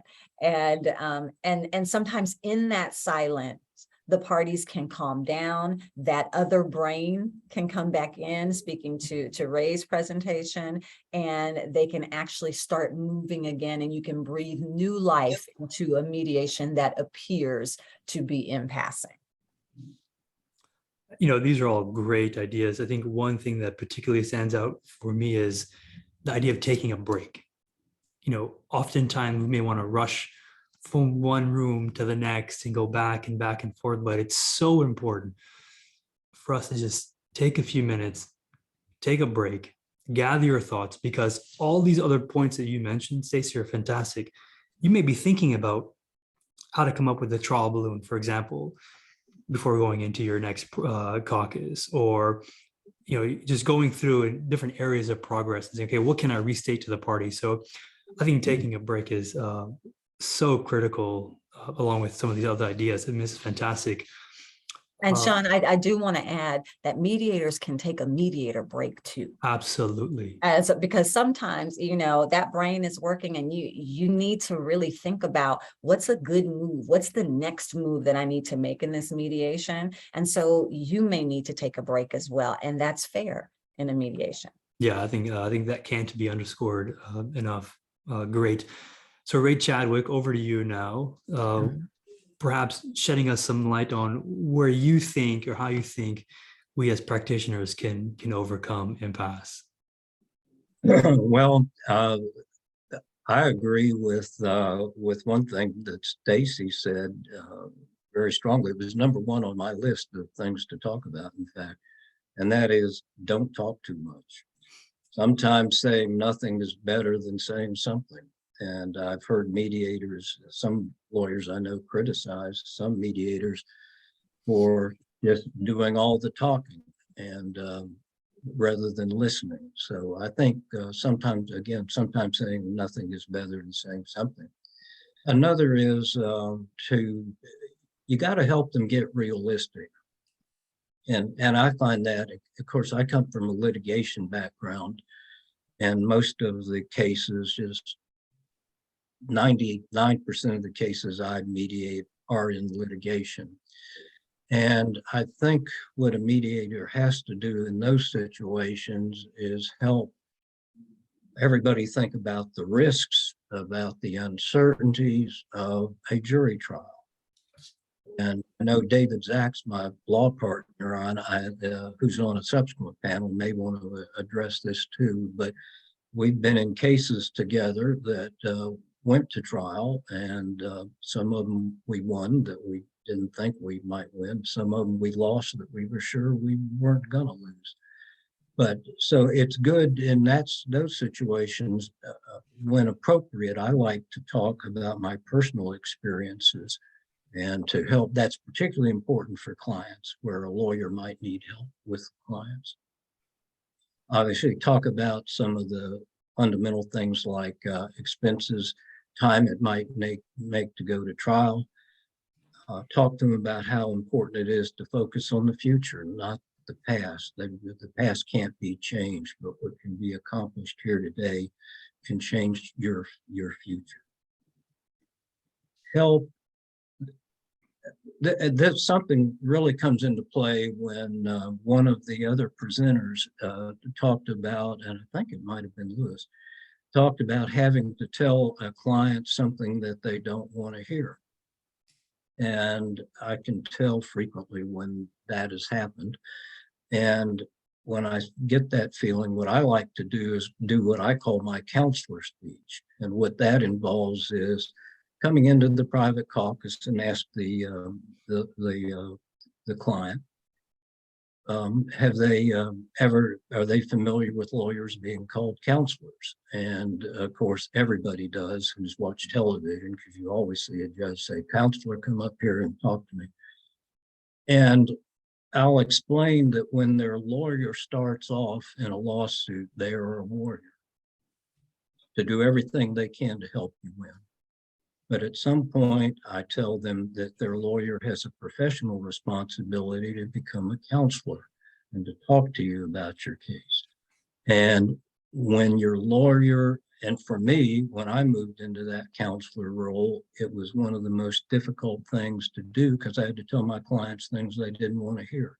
And I'll say, your lawyer may have been telling you some things you don't want to hear, but just understand that's your lawyer's professional responsibility. Multiple defendants are a problem, particularly plaintiffs trying to divide up money, but also defendants when they're really pointing the finger at each other and saying who should be more than the other. And in those situations, I ask, well, what's it worth to you to get settled, regardless of what these other folks are willing to pay? What are you willing to contribute despite your feelings? Another thing to talk about, and I believe both Ray and Stacy have addressed this, just make sure and keep them talking. Sometimes attorneys can get hung up on things, and it's good to just try to help them overcome that.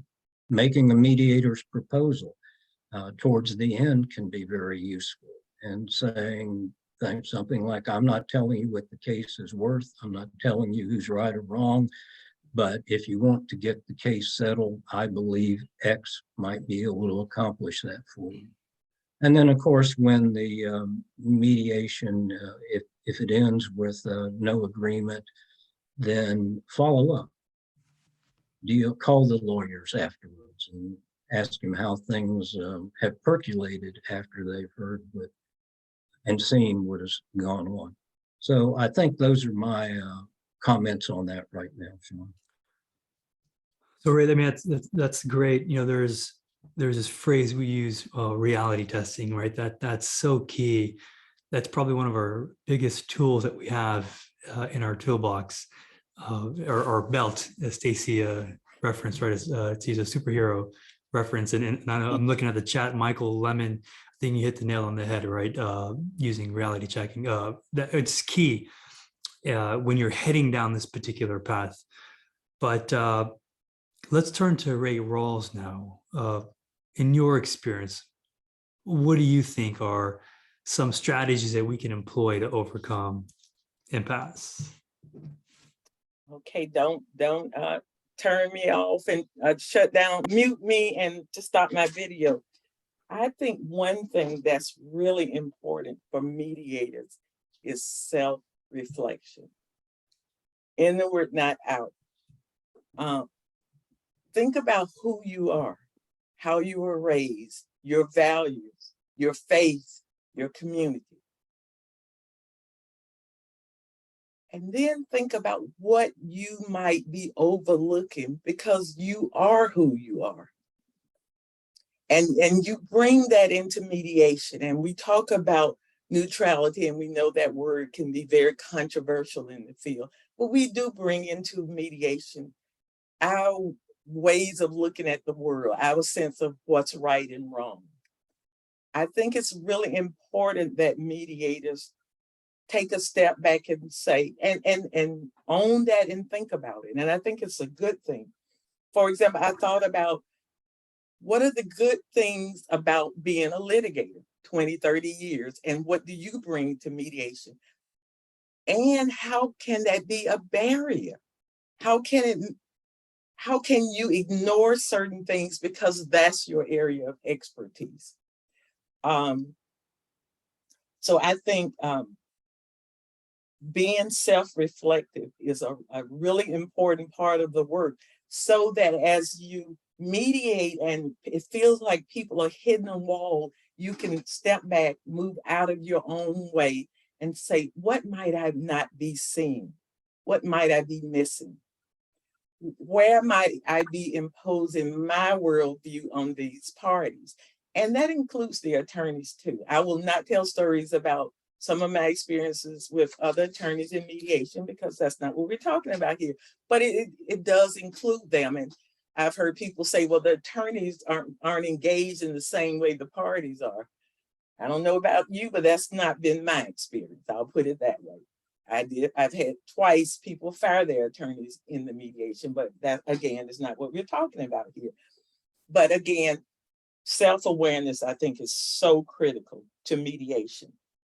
I think it's helpful for mediators to understand polarization and how that works, because that's oftentimes what happens in mediation.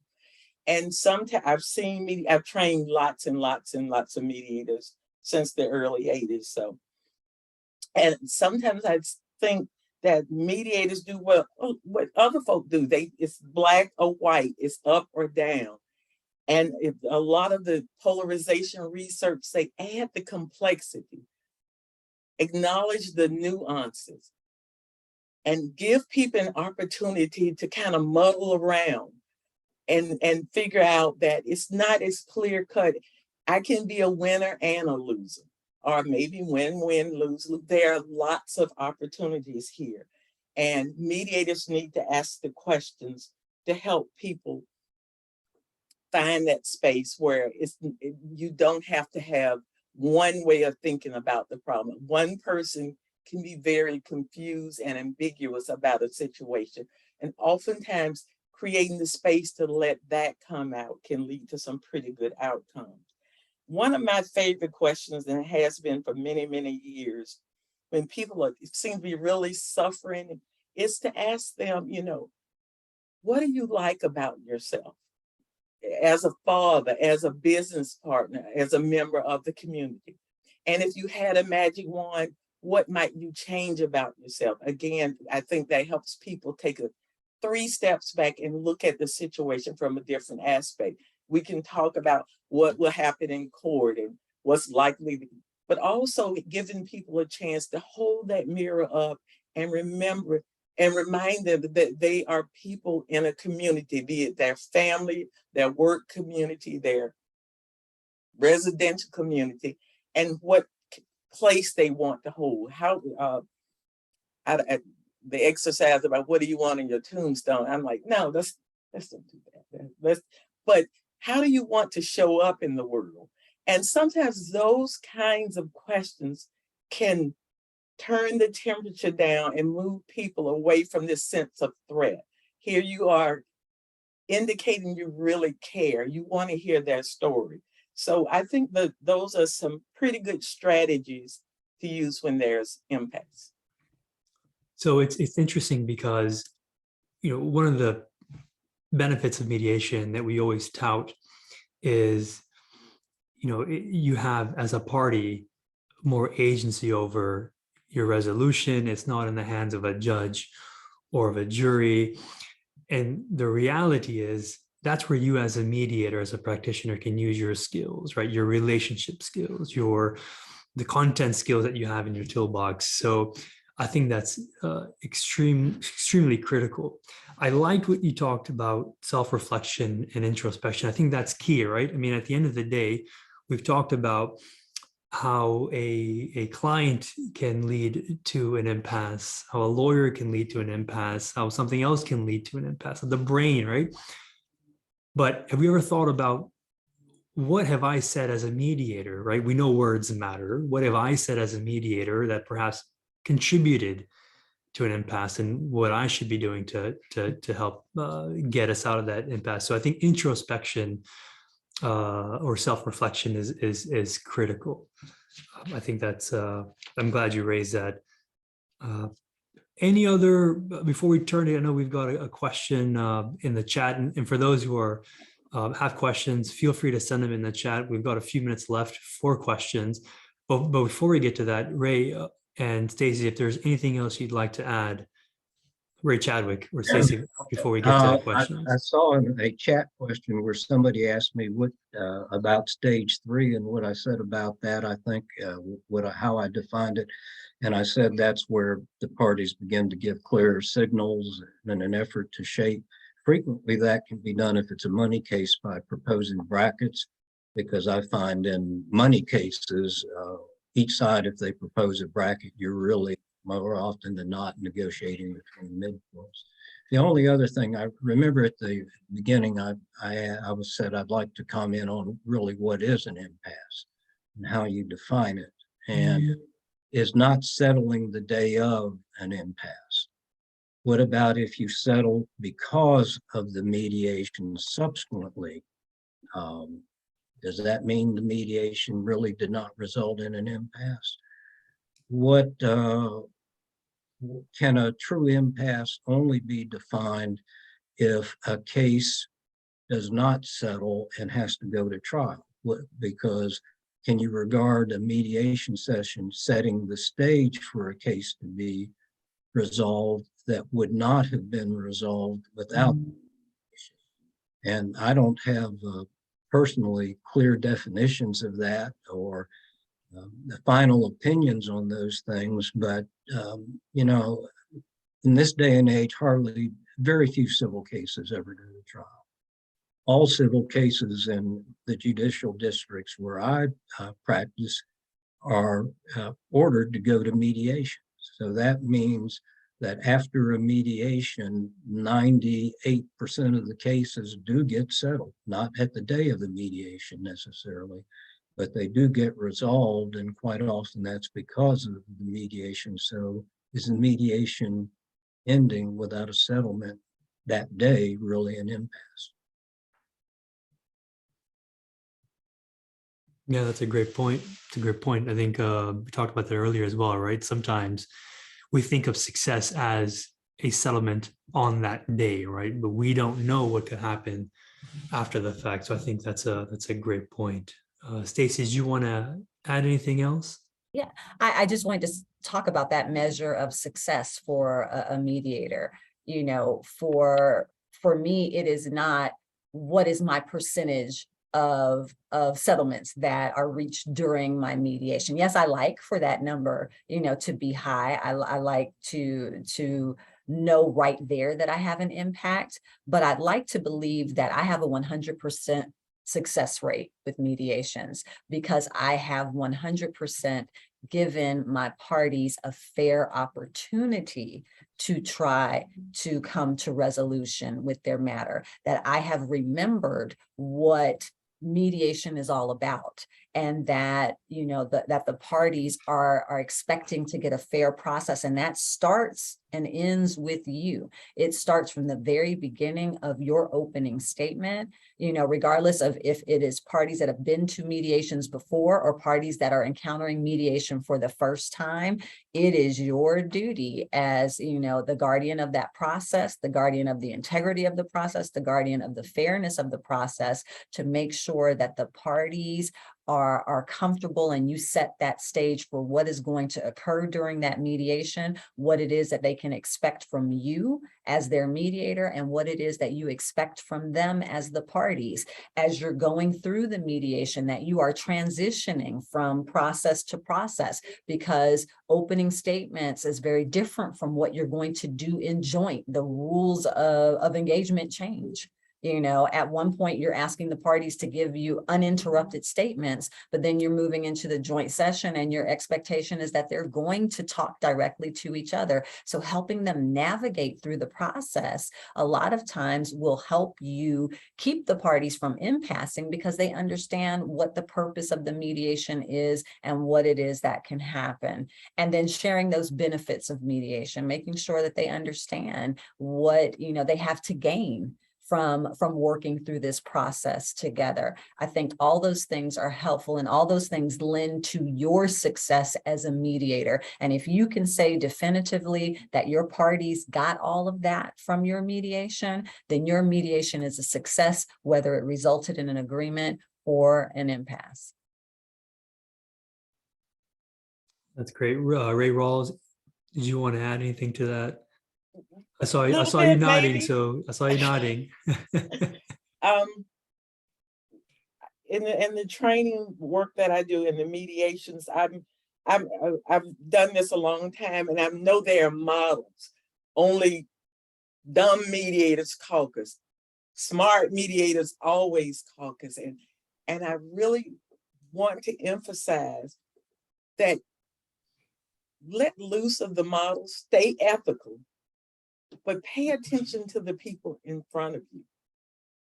Sometimes people don't ever need to see each other, and sometimes they need to spend the whole time together, and that would be beneficial. So be brave as a mediator. I think brave mediators have good outcomes when they're saying, I know I was trained this way, or I read this book and they were saying mediators do this, but I'm willing to, again, self-reflect and pay attention to what's in front of me and do what I think is right for these parties. I will shut up now. That's great. Well, look, there aren't any questions at this particular point. We've got probably another minute or so. So if anyone has any questions, but look, you know, we've talked a lot about what we can do to identify impasse and what we can do to overcome those. I think what's also important, which can't be overlooked, is, and we talked about it earlier, I think Joyce did earlier this morning, about being well prepared. In your, as a mediator, in your opening statement, you know, it's okay to, well, it's important to first manage expectations, right? So, and perhaps what that may be considering is you informing the parties at the front end that, look, we may reach an impasse. We may reach a point in time in the mediation, in the day or in the, you know, the days that follow, that you feel, or we feel, that we can't move any further, right? And explaining to the parties that, look, that's okay. We'll deal with it, but let's continue to push forward if we come to that situation. So, you know, managing expectations become very important. So if we get to that position, people aren't deflated, because the last thing, you know, we always want to do in a mediation is to deal with deflated parties. So I think that's also important. We have a question, Ray Rawls, to you on your presentation. There was a fight, flight, or was there something else? Flee and fawn. And there's another F word, but I can't do all the F words today. But well, there's some F words that we want to abstain from. So, But look, everyone should have all the materials received for today's presentation. And I'm sure I think it's in there as well, along with the SCARF model. So I want to thank each of you for enlightening us with your thoughts today. I hope everyone joining had a chance to listen to everything that we've had a chance to talk about. And hopefully you've learned something, even if it's one thing new from our presentation about how you can overcome impasse. So again, thank you to our esteemed speakers. And Sasan, I will throw it back to you to take us forward on a wonderful agenda.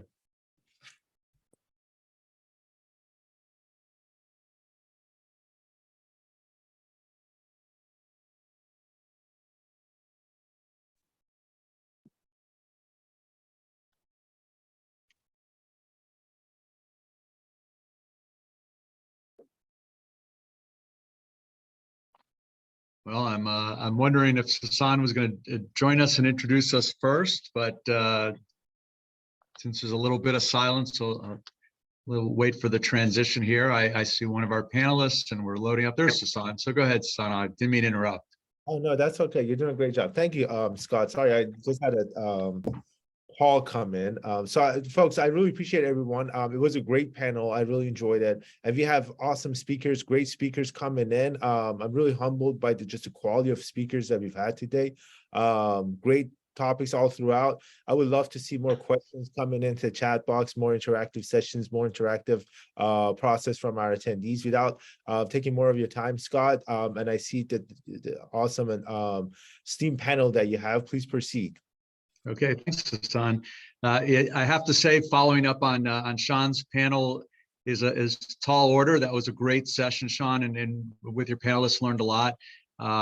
So I am Scott Zucker. I'm the current vice chair of the dispute resolution section for the State Bar and immediate past chair of the dispute resolution section of the Atlanta Bar.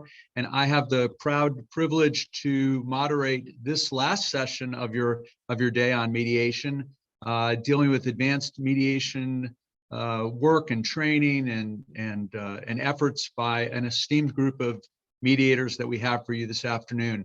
I'd like to say we saved the best for last, and I'm very happy that these folks agreed to participate in this last panel session for the day. I'm going to start out with introductions, which are really important because I really am proud of the folks that have gathered to participate in this program. And let me introduce your panelists for this session. First, I'll go alphabetical here. We have Ellen Mallow, president of Mallow Mediation, independent ADR firm. Before starting her mediation practice, she was a trial attorney for over 12 years and handled employment, tort, and complex business litigation. Ellen has been a full-time mediator for the last 19 years and continues to handle similar matters along with real estate, construction, wills, community association work, probate, and domestic disputes. Ellen received her Bachelor of Administration in Psychology or Law degree at the University of Texas at Austin. She received her advanced mediation training at the Strauss Institute at Pepperdine University. Ellen's a registered neutral with the Georgia Office of Dispute Resolution. She's a member of the American College of Trial Mediators and the National Academy of Distinguished Neutrals. So Ellen, welcome. Thank you for being here with us today. Thank you, Scott. Next, Anandi Rajan counsels businesses and individuals in matters of potential liability arising from their business operations, handles litigation when disputes arise. Anandi primarily represents management and employment matters, although she has more than 25 years of experience handling litigation in a wide variety of other matters. Anandi also is a trained mediator registered with the State Bar of Georgia, provides mediation and arbitration services through Bay Mediation and Arbitration Services. Her clients include a wide range of business entities, large national retailers, religious organizations, manufacturing entities, staffing agencies, recruiting companies, and automobile dealerships. So Anandi, thank you very much for joining us today. Look forward to talking with you about mediation. Thank you, Scott, for including me in this wonderful panel. Sure. Next, we have Bernard Taylor. Bernard is an alternative dispute resolution practitioner with over 40 years of experience handling complex litigation matters, including class actions, mass torts, personal injury, and product liability disputes for parties located in Georgia and around the country. Mr. Taylor brings deep leadership experience and skill to his mediation and arbitration process. has participated as counsel in special master proceedings, as well as completing the Mediating Disputes course at Harvard Law. Formerly a senior partner with Alston & Bird in Atlanta, Mr. Taylor is a fellow in the American College of Trial Lawyers. Bernard, welcome. Thank you. Glad to be here. Glad to have you. And finally, and I share the Z for the last but not least benefit, is David Zaks, an experienced alternative dispute resolution practitioner with JAMS, focusing on healthcare industry disputes, catastrophic personal injury matters, and business and commercial disputes. David has garnered extensive experience in these areas throughout his distinguished career of over 50 years. His passion for leading parties to a fair resolution is demonstrated by prior leadership as national chair of the American Cancer Society and immediate past chair of the Society of International Business Fellows. So David, welcome to our group today. Thank you for being here. Glad to join. All right, it's a pretty tall order. You guys have a lot of experience around this panel. We're going to be asking a bunch of questions relative to hopefully the contextually advanced mediation techniques and training. And we're going to start off with the following. And Anandi, I'm going to look to you first for this question. From a mediator's perspective, what can trial lawyers do to improve the mediation process and help achieve positive outcomes? Thank you, Scott, for that gracious introduction, and good afternoon, everyone. I appreciate being here and having the opportunity to speak to all of you. I am surrounded by people with lots of experience, and I'm very humbled by that. And I'm sure the panelists earlier today as well had a lot of insight to offer. So I'm not sure I'm going to be, offering anything that hasn't been heard, but perhaps just stated in a different way. I think as a litigator, I have this perspective of, how we have to essentially change our mode of presentation when we go from a litigation world to the mediation world. And I'm in both because I am still a practicing attorney. I do defense work. I am a litigator. And when I actually mediate a case as a mediator, I have to consciously try to put aside my litigation hat. Because we're so trained to do that, and that's what I do most of the time, unlike some of the other panelists who are full-time mediators, so my brain has to keep switching. The first comment I would make for litigators to achieve a successful mediation is to let your ego go, leave your ego in a room somewhere. Because I think litigators thrive on, being right and, getting the job done and, reacting right away and so on and so forth. And sometimes those skills or attributes absolutely do not help in a mediation setting. So the first comment I would make is, leave your cowboy, cowgirl hat, in another room and come into the mediation process, not as a litigator, but as a counselor to your client, to counsel them as to what the purpose is, compromise, we're here to get the job done.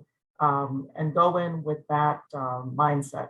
And I don't know if you want me to go in further, Scott. I don't want to hog up the whole time in terms of whatever's allotted to me or whether we want to have some discussion around that point. But I think that is very important. And there are other things that go along with that, such as don't give me an opening statement you're going to give to a jury.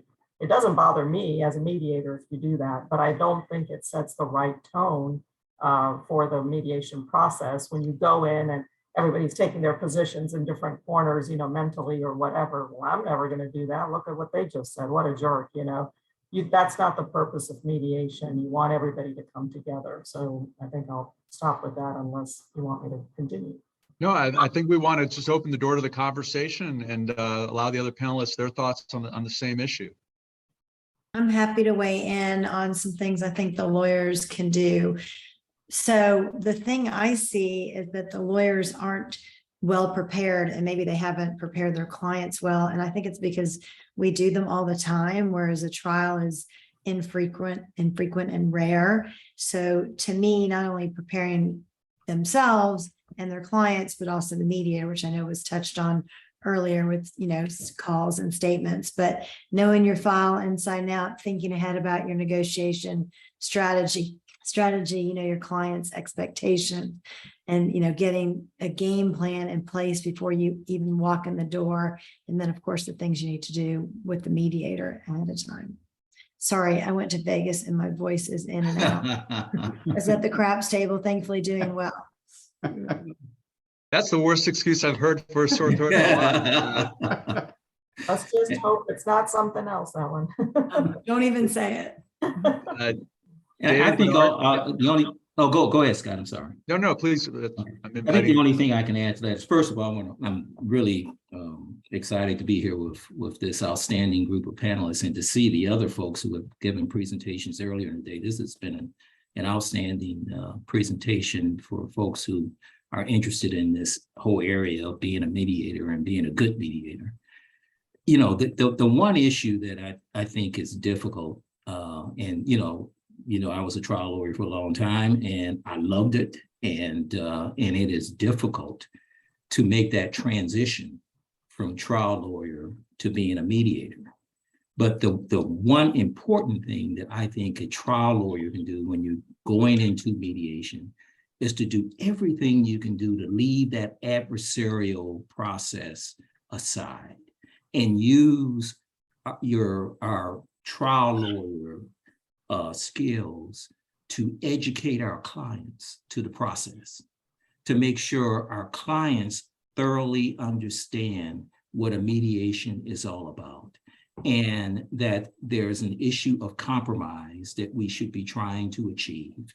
And we may not get everything that the client wants in regards to the resolution of the mediation, but we will reach a compromise that will meet most of their goals. And I think that's, from a persuasion point of view, to try to make sure that we convince our clients, to understand what the mediation is all about, and to understand that it is not about the adversarial aspects that you're bringing into the process, but what it is about is trying to reach a resolution that takes control of the case in a way that doesn't put you in a situation where later down the road, you got to deal with a jury and a judge and a trial, and the outcome may be not what you want it to be.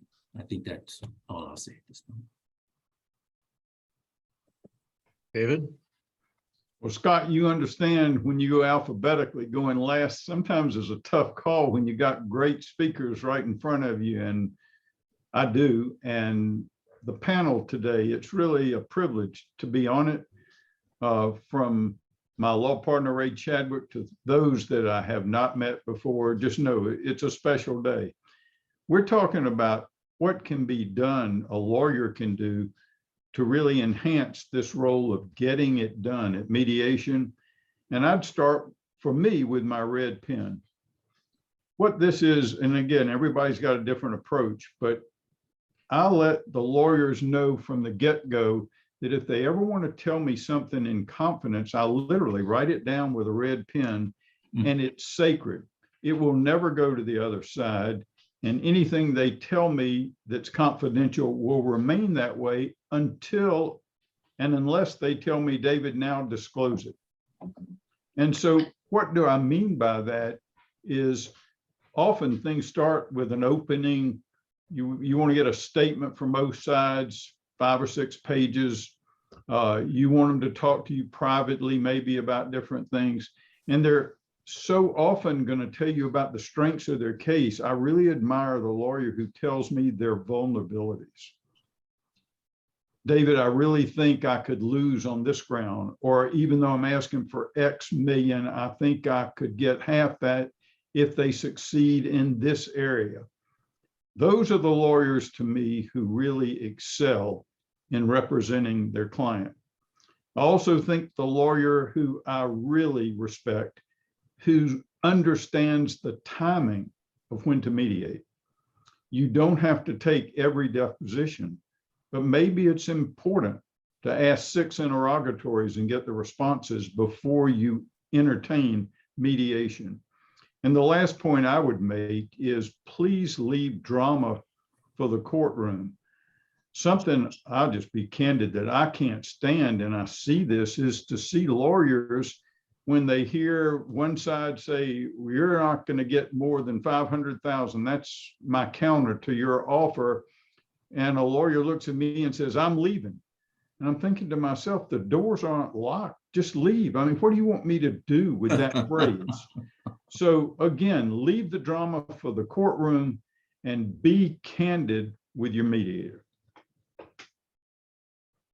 I'm curious about a perspective I think you've all touched on, is the conflict potentially of the role of the litigant counsel as an advocate for the client in front of the client with the mediator, as compared to what you're identifying as something that demonstrates their vulnerability, acknowledging the weaknesses of the case and things like that. Can you all talk a little bit about how you manage that balance for a lawyer to feel like for his client that the client's paying for him to be an advocate, him or her to be an advocate, but at the same time you need for them to be open and honest and sharing?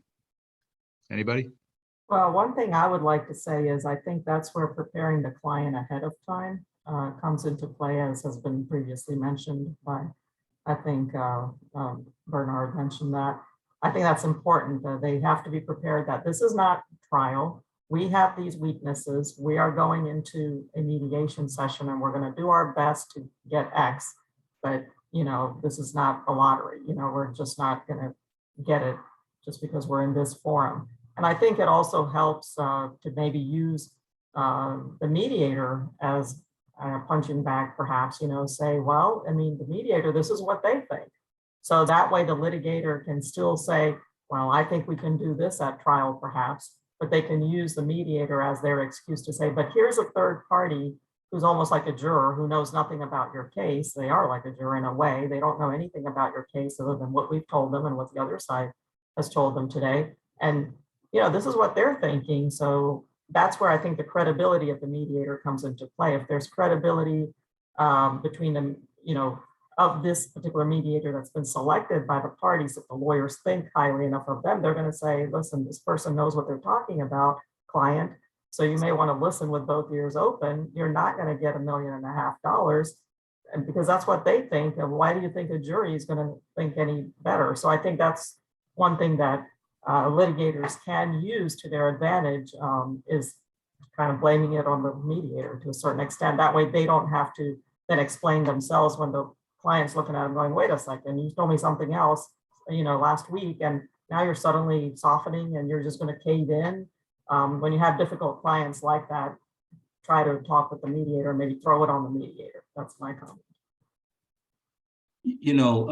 I think what I would add to that is that it is important that we do, or at least in my practice, it's important that we really focus a good bit on what that initial groundwork is going to be before we get into mediation. And that includes spending a lot of time with the lawyers involved and making sure, and I'm going to repeat some of what's already been said, that there is a clear understanding of the strengths and the weaknesses of their case and of the other side's case, and an appreciation of that. And then ultimately, I think a willingness, and I've seen this, unfortunately, not to be accepted by some attorneys, but a willingness to trust in the process, to really indicate that if you're here for this mediation, you're taking the time for this mediation, make sure that you at least trust in the mediation from the standpoint of trying to get you to the point of getting the result, the fair and reasonable result that you're trying to achieve. And that's difficult. I know that's difficult because you're moving from the adversarial point of view. And many times lawyers have done things to each other during the course of discovery that kind of bleeds into the mediation. But I think as a mediator, you've got to tease that out initially and try to figure out exactly if you can get everybody to trust in the process, at least get a commitment that they're going to trust in the process, and then remind them of that as you're going through the process. It really improves the chance that at least people are hearing each other. Let me add one thing, Scott, before you jump into another category, unless Ellen, she still may be nursing her throat and thinking about how much she won at in Las Vegas, so I don't know, but I can tell you that I view the lawyers on both sides and the mediator as almost a partnership to get this done. I've had within the last 2 months, a lawyer come to me representing a doctor in a very litigious case and tell me privately and confidentially, David, my client is a hothead. I hope his temper doesn't get the best of him during the mediation, but I'm scared to death if we go to trial. Of course, that's in confidence. He doesn't say it in front of his client, but that's the beauty of mediation, of what we can do in ex parte communication that is not done in arbitration, really not done in any other model of how to get it accomplished, but here. I do want to add one thing, that is, it's a strange, I guess it's a strange situation when I know ahead of time that they've told me something like David said, they've got, problems with their clients. I need you to do reality testing. And then you go in and they're completely discounting and tossing away everything you're saying in your reality testing. And that, they're being the advocate, and yet it feels like, wait a minute, right? So that is why the conversation, excuse me, I'm like, my voice it's still here, but that's why the conversation in advance, I think, is so critical. And it also shifts throughout the day, right? In one moment, they may need coddling. In another moment, they need pushing. And so as the mediator, you're a chameleon and you're constantly changing. So, I try to read the room, but I also during the day may take that lawyer aside and say, what's going on? Am I aggravating your client? Is it, too soft, too hard? What's the next step? So that's my approach. Really interesting. I guess before I get off this topic, I'm just intrigued because each of you have such great perspective and experience in this. Is it your practice in certain circumstances to, instead of caucus with the client, with the lawyer and the client, to sometimes just caucus with the lawyer directly? Tell me your thoughts on the benefit of sometimes actually taking the client out of the conversation. I think it's critical, but one thing that always makes me uncomfortable is I don't want that lawyer's client to think I'm taking them out of their own day. And so I say in the general session, at some point during the day, I may meet with counsel. It's not to exclude you. Of course, even that may not have them feel that they're being, cut out of the process. So I want to make sure in advance I say that. And I think the lawyers in advance should say that. I think I agree with Ellen, because you don't want clients to feel like there's some side deal going on. If they don't, for example, if they don't trust their attorneys, they're like, okay, what's going on over there? They're talking privately. Are they, trying to cut some kind of deal here that I'm not privy to? But that's not the mediator's job to make the client feel comfortable. That's the attorney's job. So they need to handle that aspect of it ahead of time, or tell their client, listen, you're going to agree or disagree.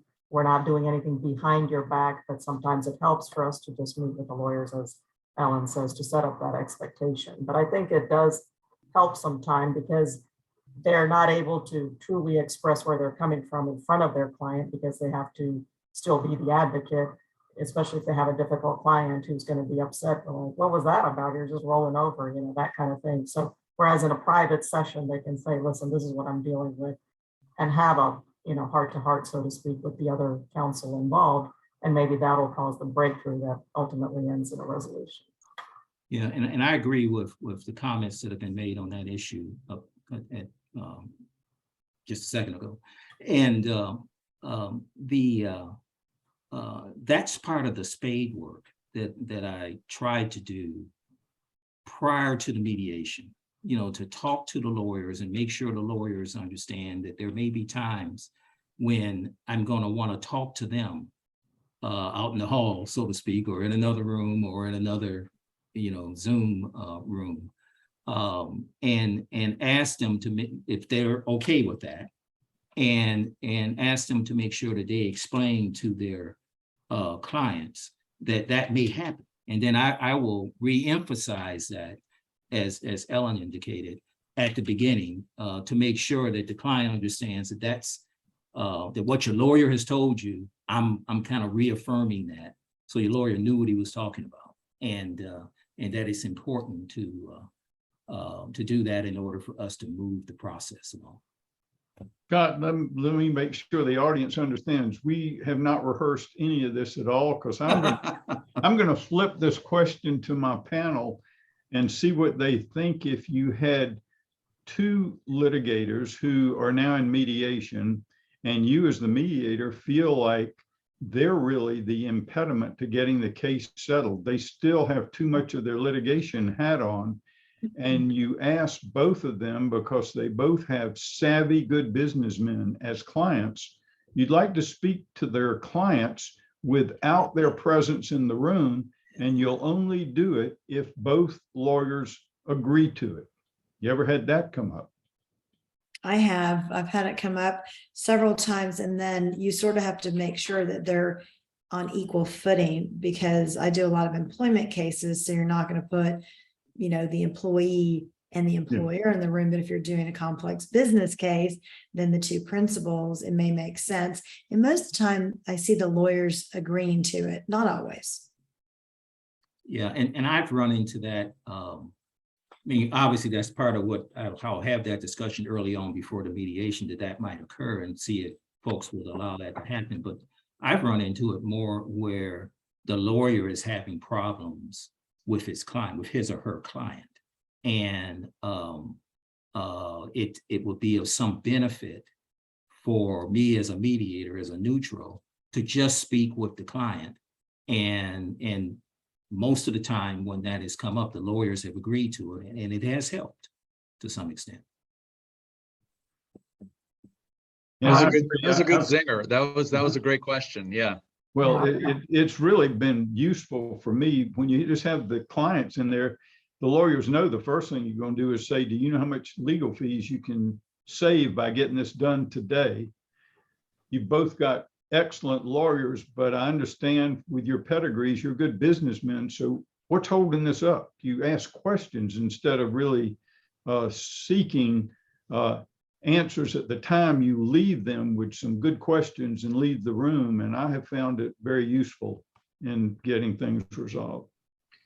I certainly, as I leave this topic, I think a great practice pointer that all of you brought up is mentioning these options of these caucus discussions at the beginning of the mediation, so that no one's caught at surprise if you decide to talk to counsel or talk to the parties. They don't feel as if this is something that's come up at, just off the cuff. So I think that's a really interesting practice pointer for those following this. Let me move to the next topic, and I find it sort of fun and trendy because we're doing this program via Zoom. Is the fact that we've moved to a world where virtual mediations are pretty common. I'd love to hear, and I'll let you, Bernard, start on this topic about how you feel about the difference between live mediations and virtual, and how you think they've worked, and where do you think we go from here? Yeah, I see Dave just left to deal with his dog. I got one sitting behind me. She'll be okay. And you may hear the lawn guy outside. He decided right now to come and cut the grass right up near the house, which is kind of interesting, but that is what it is. But realizing that we were going to have a discussion on this particular topic, I did a little research, and as everyone knows, back during the pandemic era, we had a lot of healthy, significant Zoom mediations.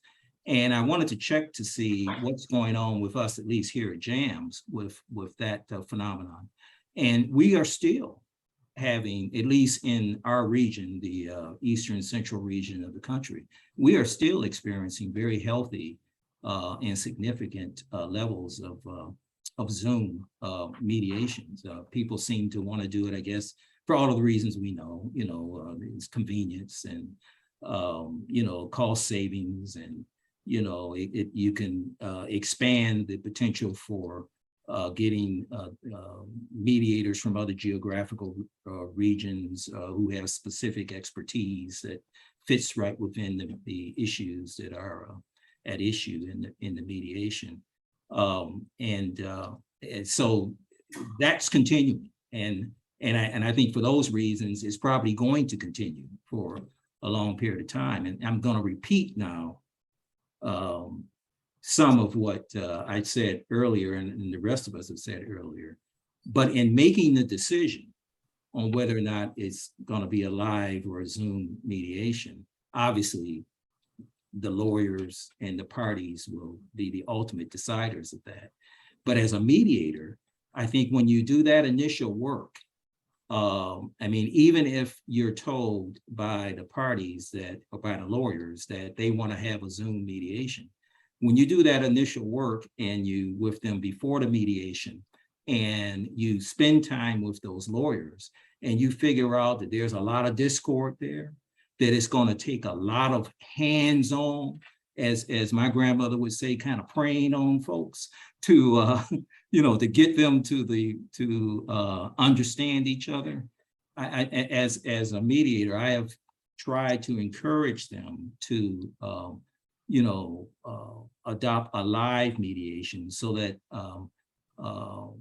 as a mediator, I can spend more time with both the lawyers and with the parties to be able to assess the body language and to try to work through those issues that I can see are going to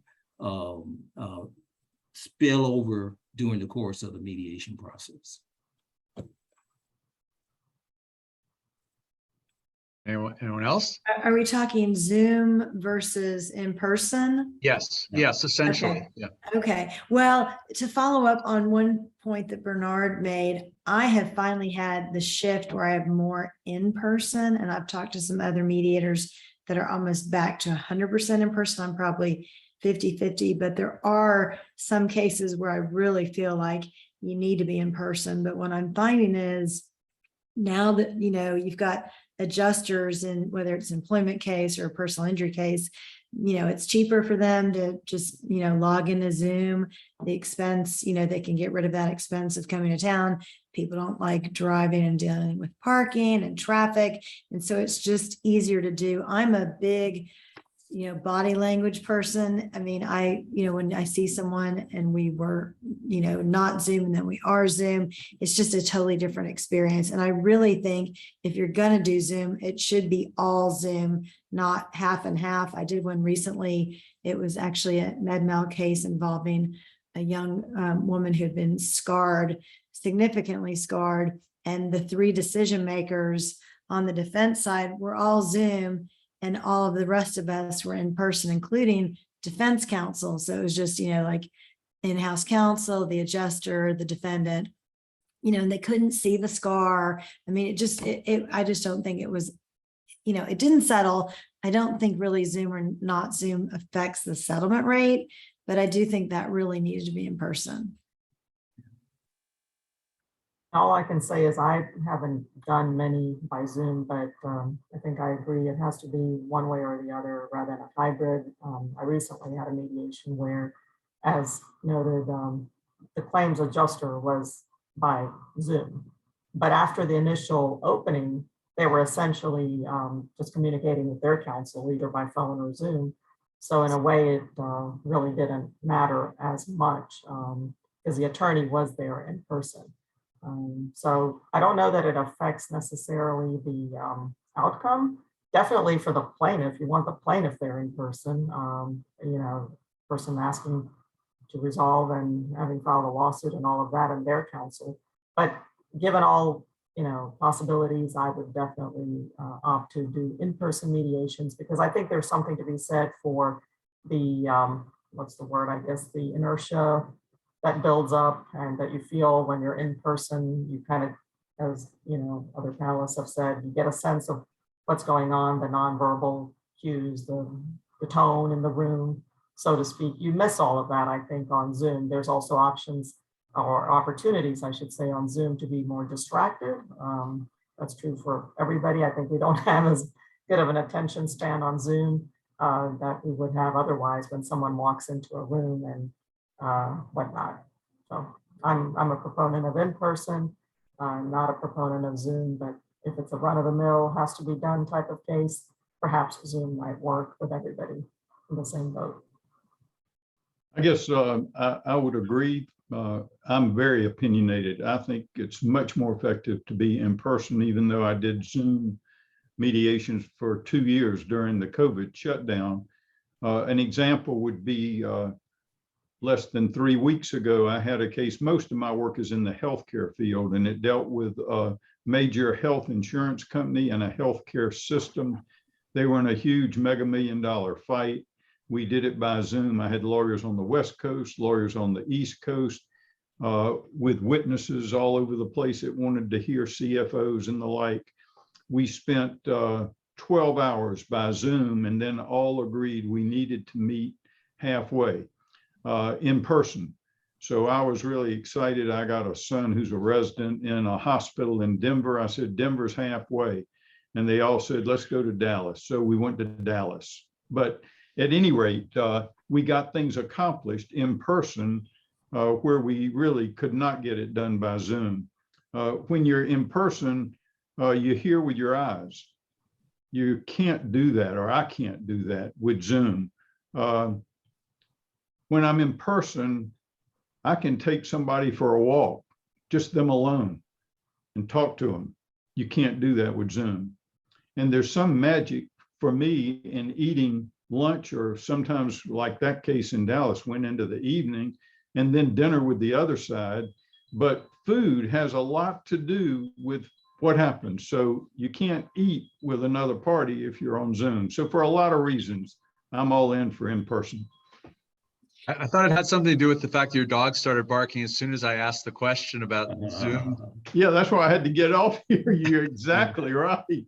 I had a guy at the door and he had the wrong address. So there you go. Scott, one caution about Zoom is confidentiality, because there have been times where all of a sudden we're midway through and you see someone kind of walk by in the background, or all of a sudden they're talking, you can tell because they're talking, looking, and I had that in my mediation agreement, but that doesn't ensure that there's not someone else in the room. So that's just one thing that might need to be reiterated. That plus they can record it. And you know, Scott, I've found also that even when you start off with a live mediation, very similar, but kind of the reverse of what David was describing, and you don't get it all resolved, that later down the road you can go back and have some Zoom meetings with the parties in order to really get it over the line, and I found that to be pretty effective. I have to comment, it's sort of a compliment to you guys as mediators and also the people that are watching, because I think, just like David said, for the last 2 years or so, we've all been mediating virtually. And my understanding, I don't have the data for this, is that they've been successful. Yeah. So I don't know how you balance the fact that you all have been so successful in your mediations, even though they were virtual, as a measure of the fact you're willing to go back to live. I mean, if you can settle a case virtually, then you can settle a case live too, I guess. It's just, it's interesting. I don't know if some of you feel like you haven't been able to settle because it's been virtual as compared to live, but according to the sort of the general reaction I'm getting from the mediation companies, things have been pretty good in terms of settlements. I think the ones that are going to settle regardless of in-person versus Zoom. Yeah. Good point. Good point. Okay, let me move off that, and I'm going to go to the next topic. And we touched on it initially in terms of the advocate's point of view at the mediation. But as mediators, I'm interested in your perspective on the sort of the preliminary aspects of mediations, both presenting opening statements or mediation statements in advance, holding a general session at the beginning of mediations, all the sort of preliminary things. So Ellen, let's start out with you on that. What's your approach on all the sort of preliminary aspects of a mediation to make it successful? I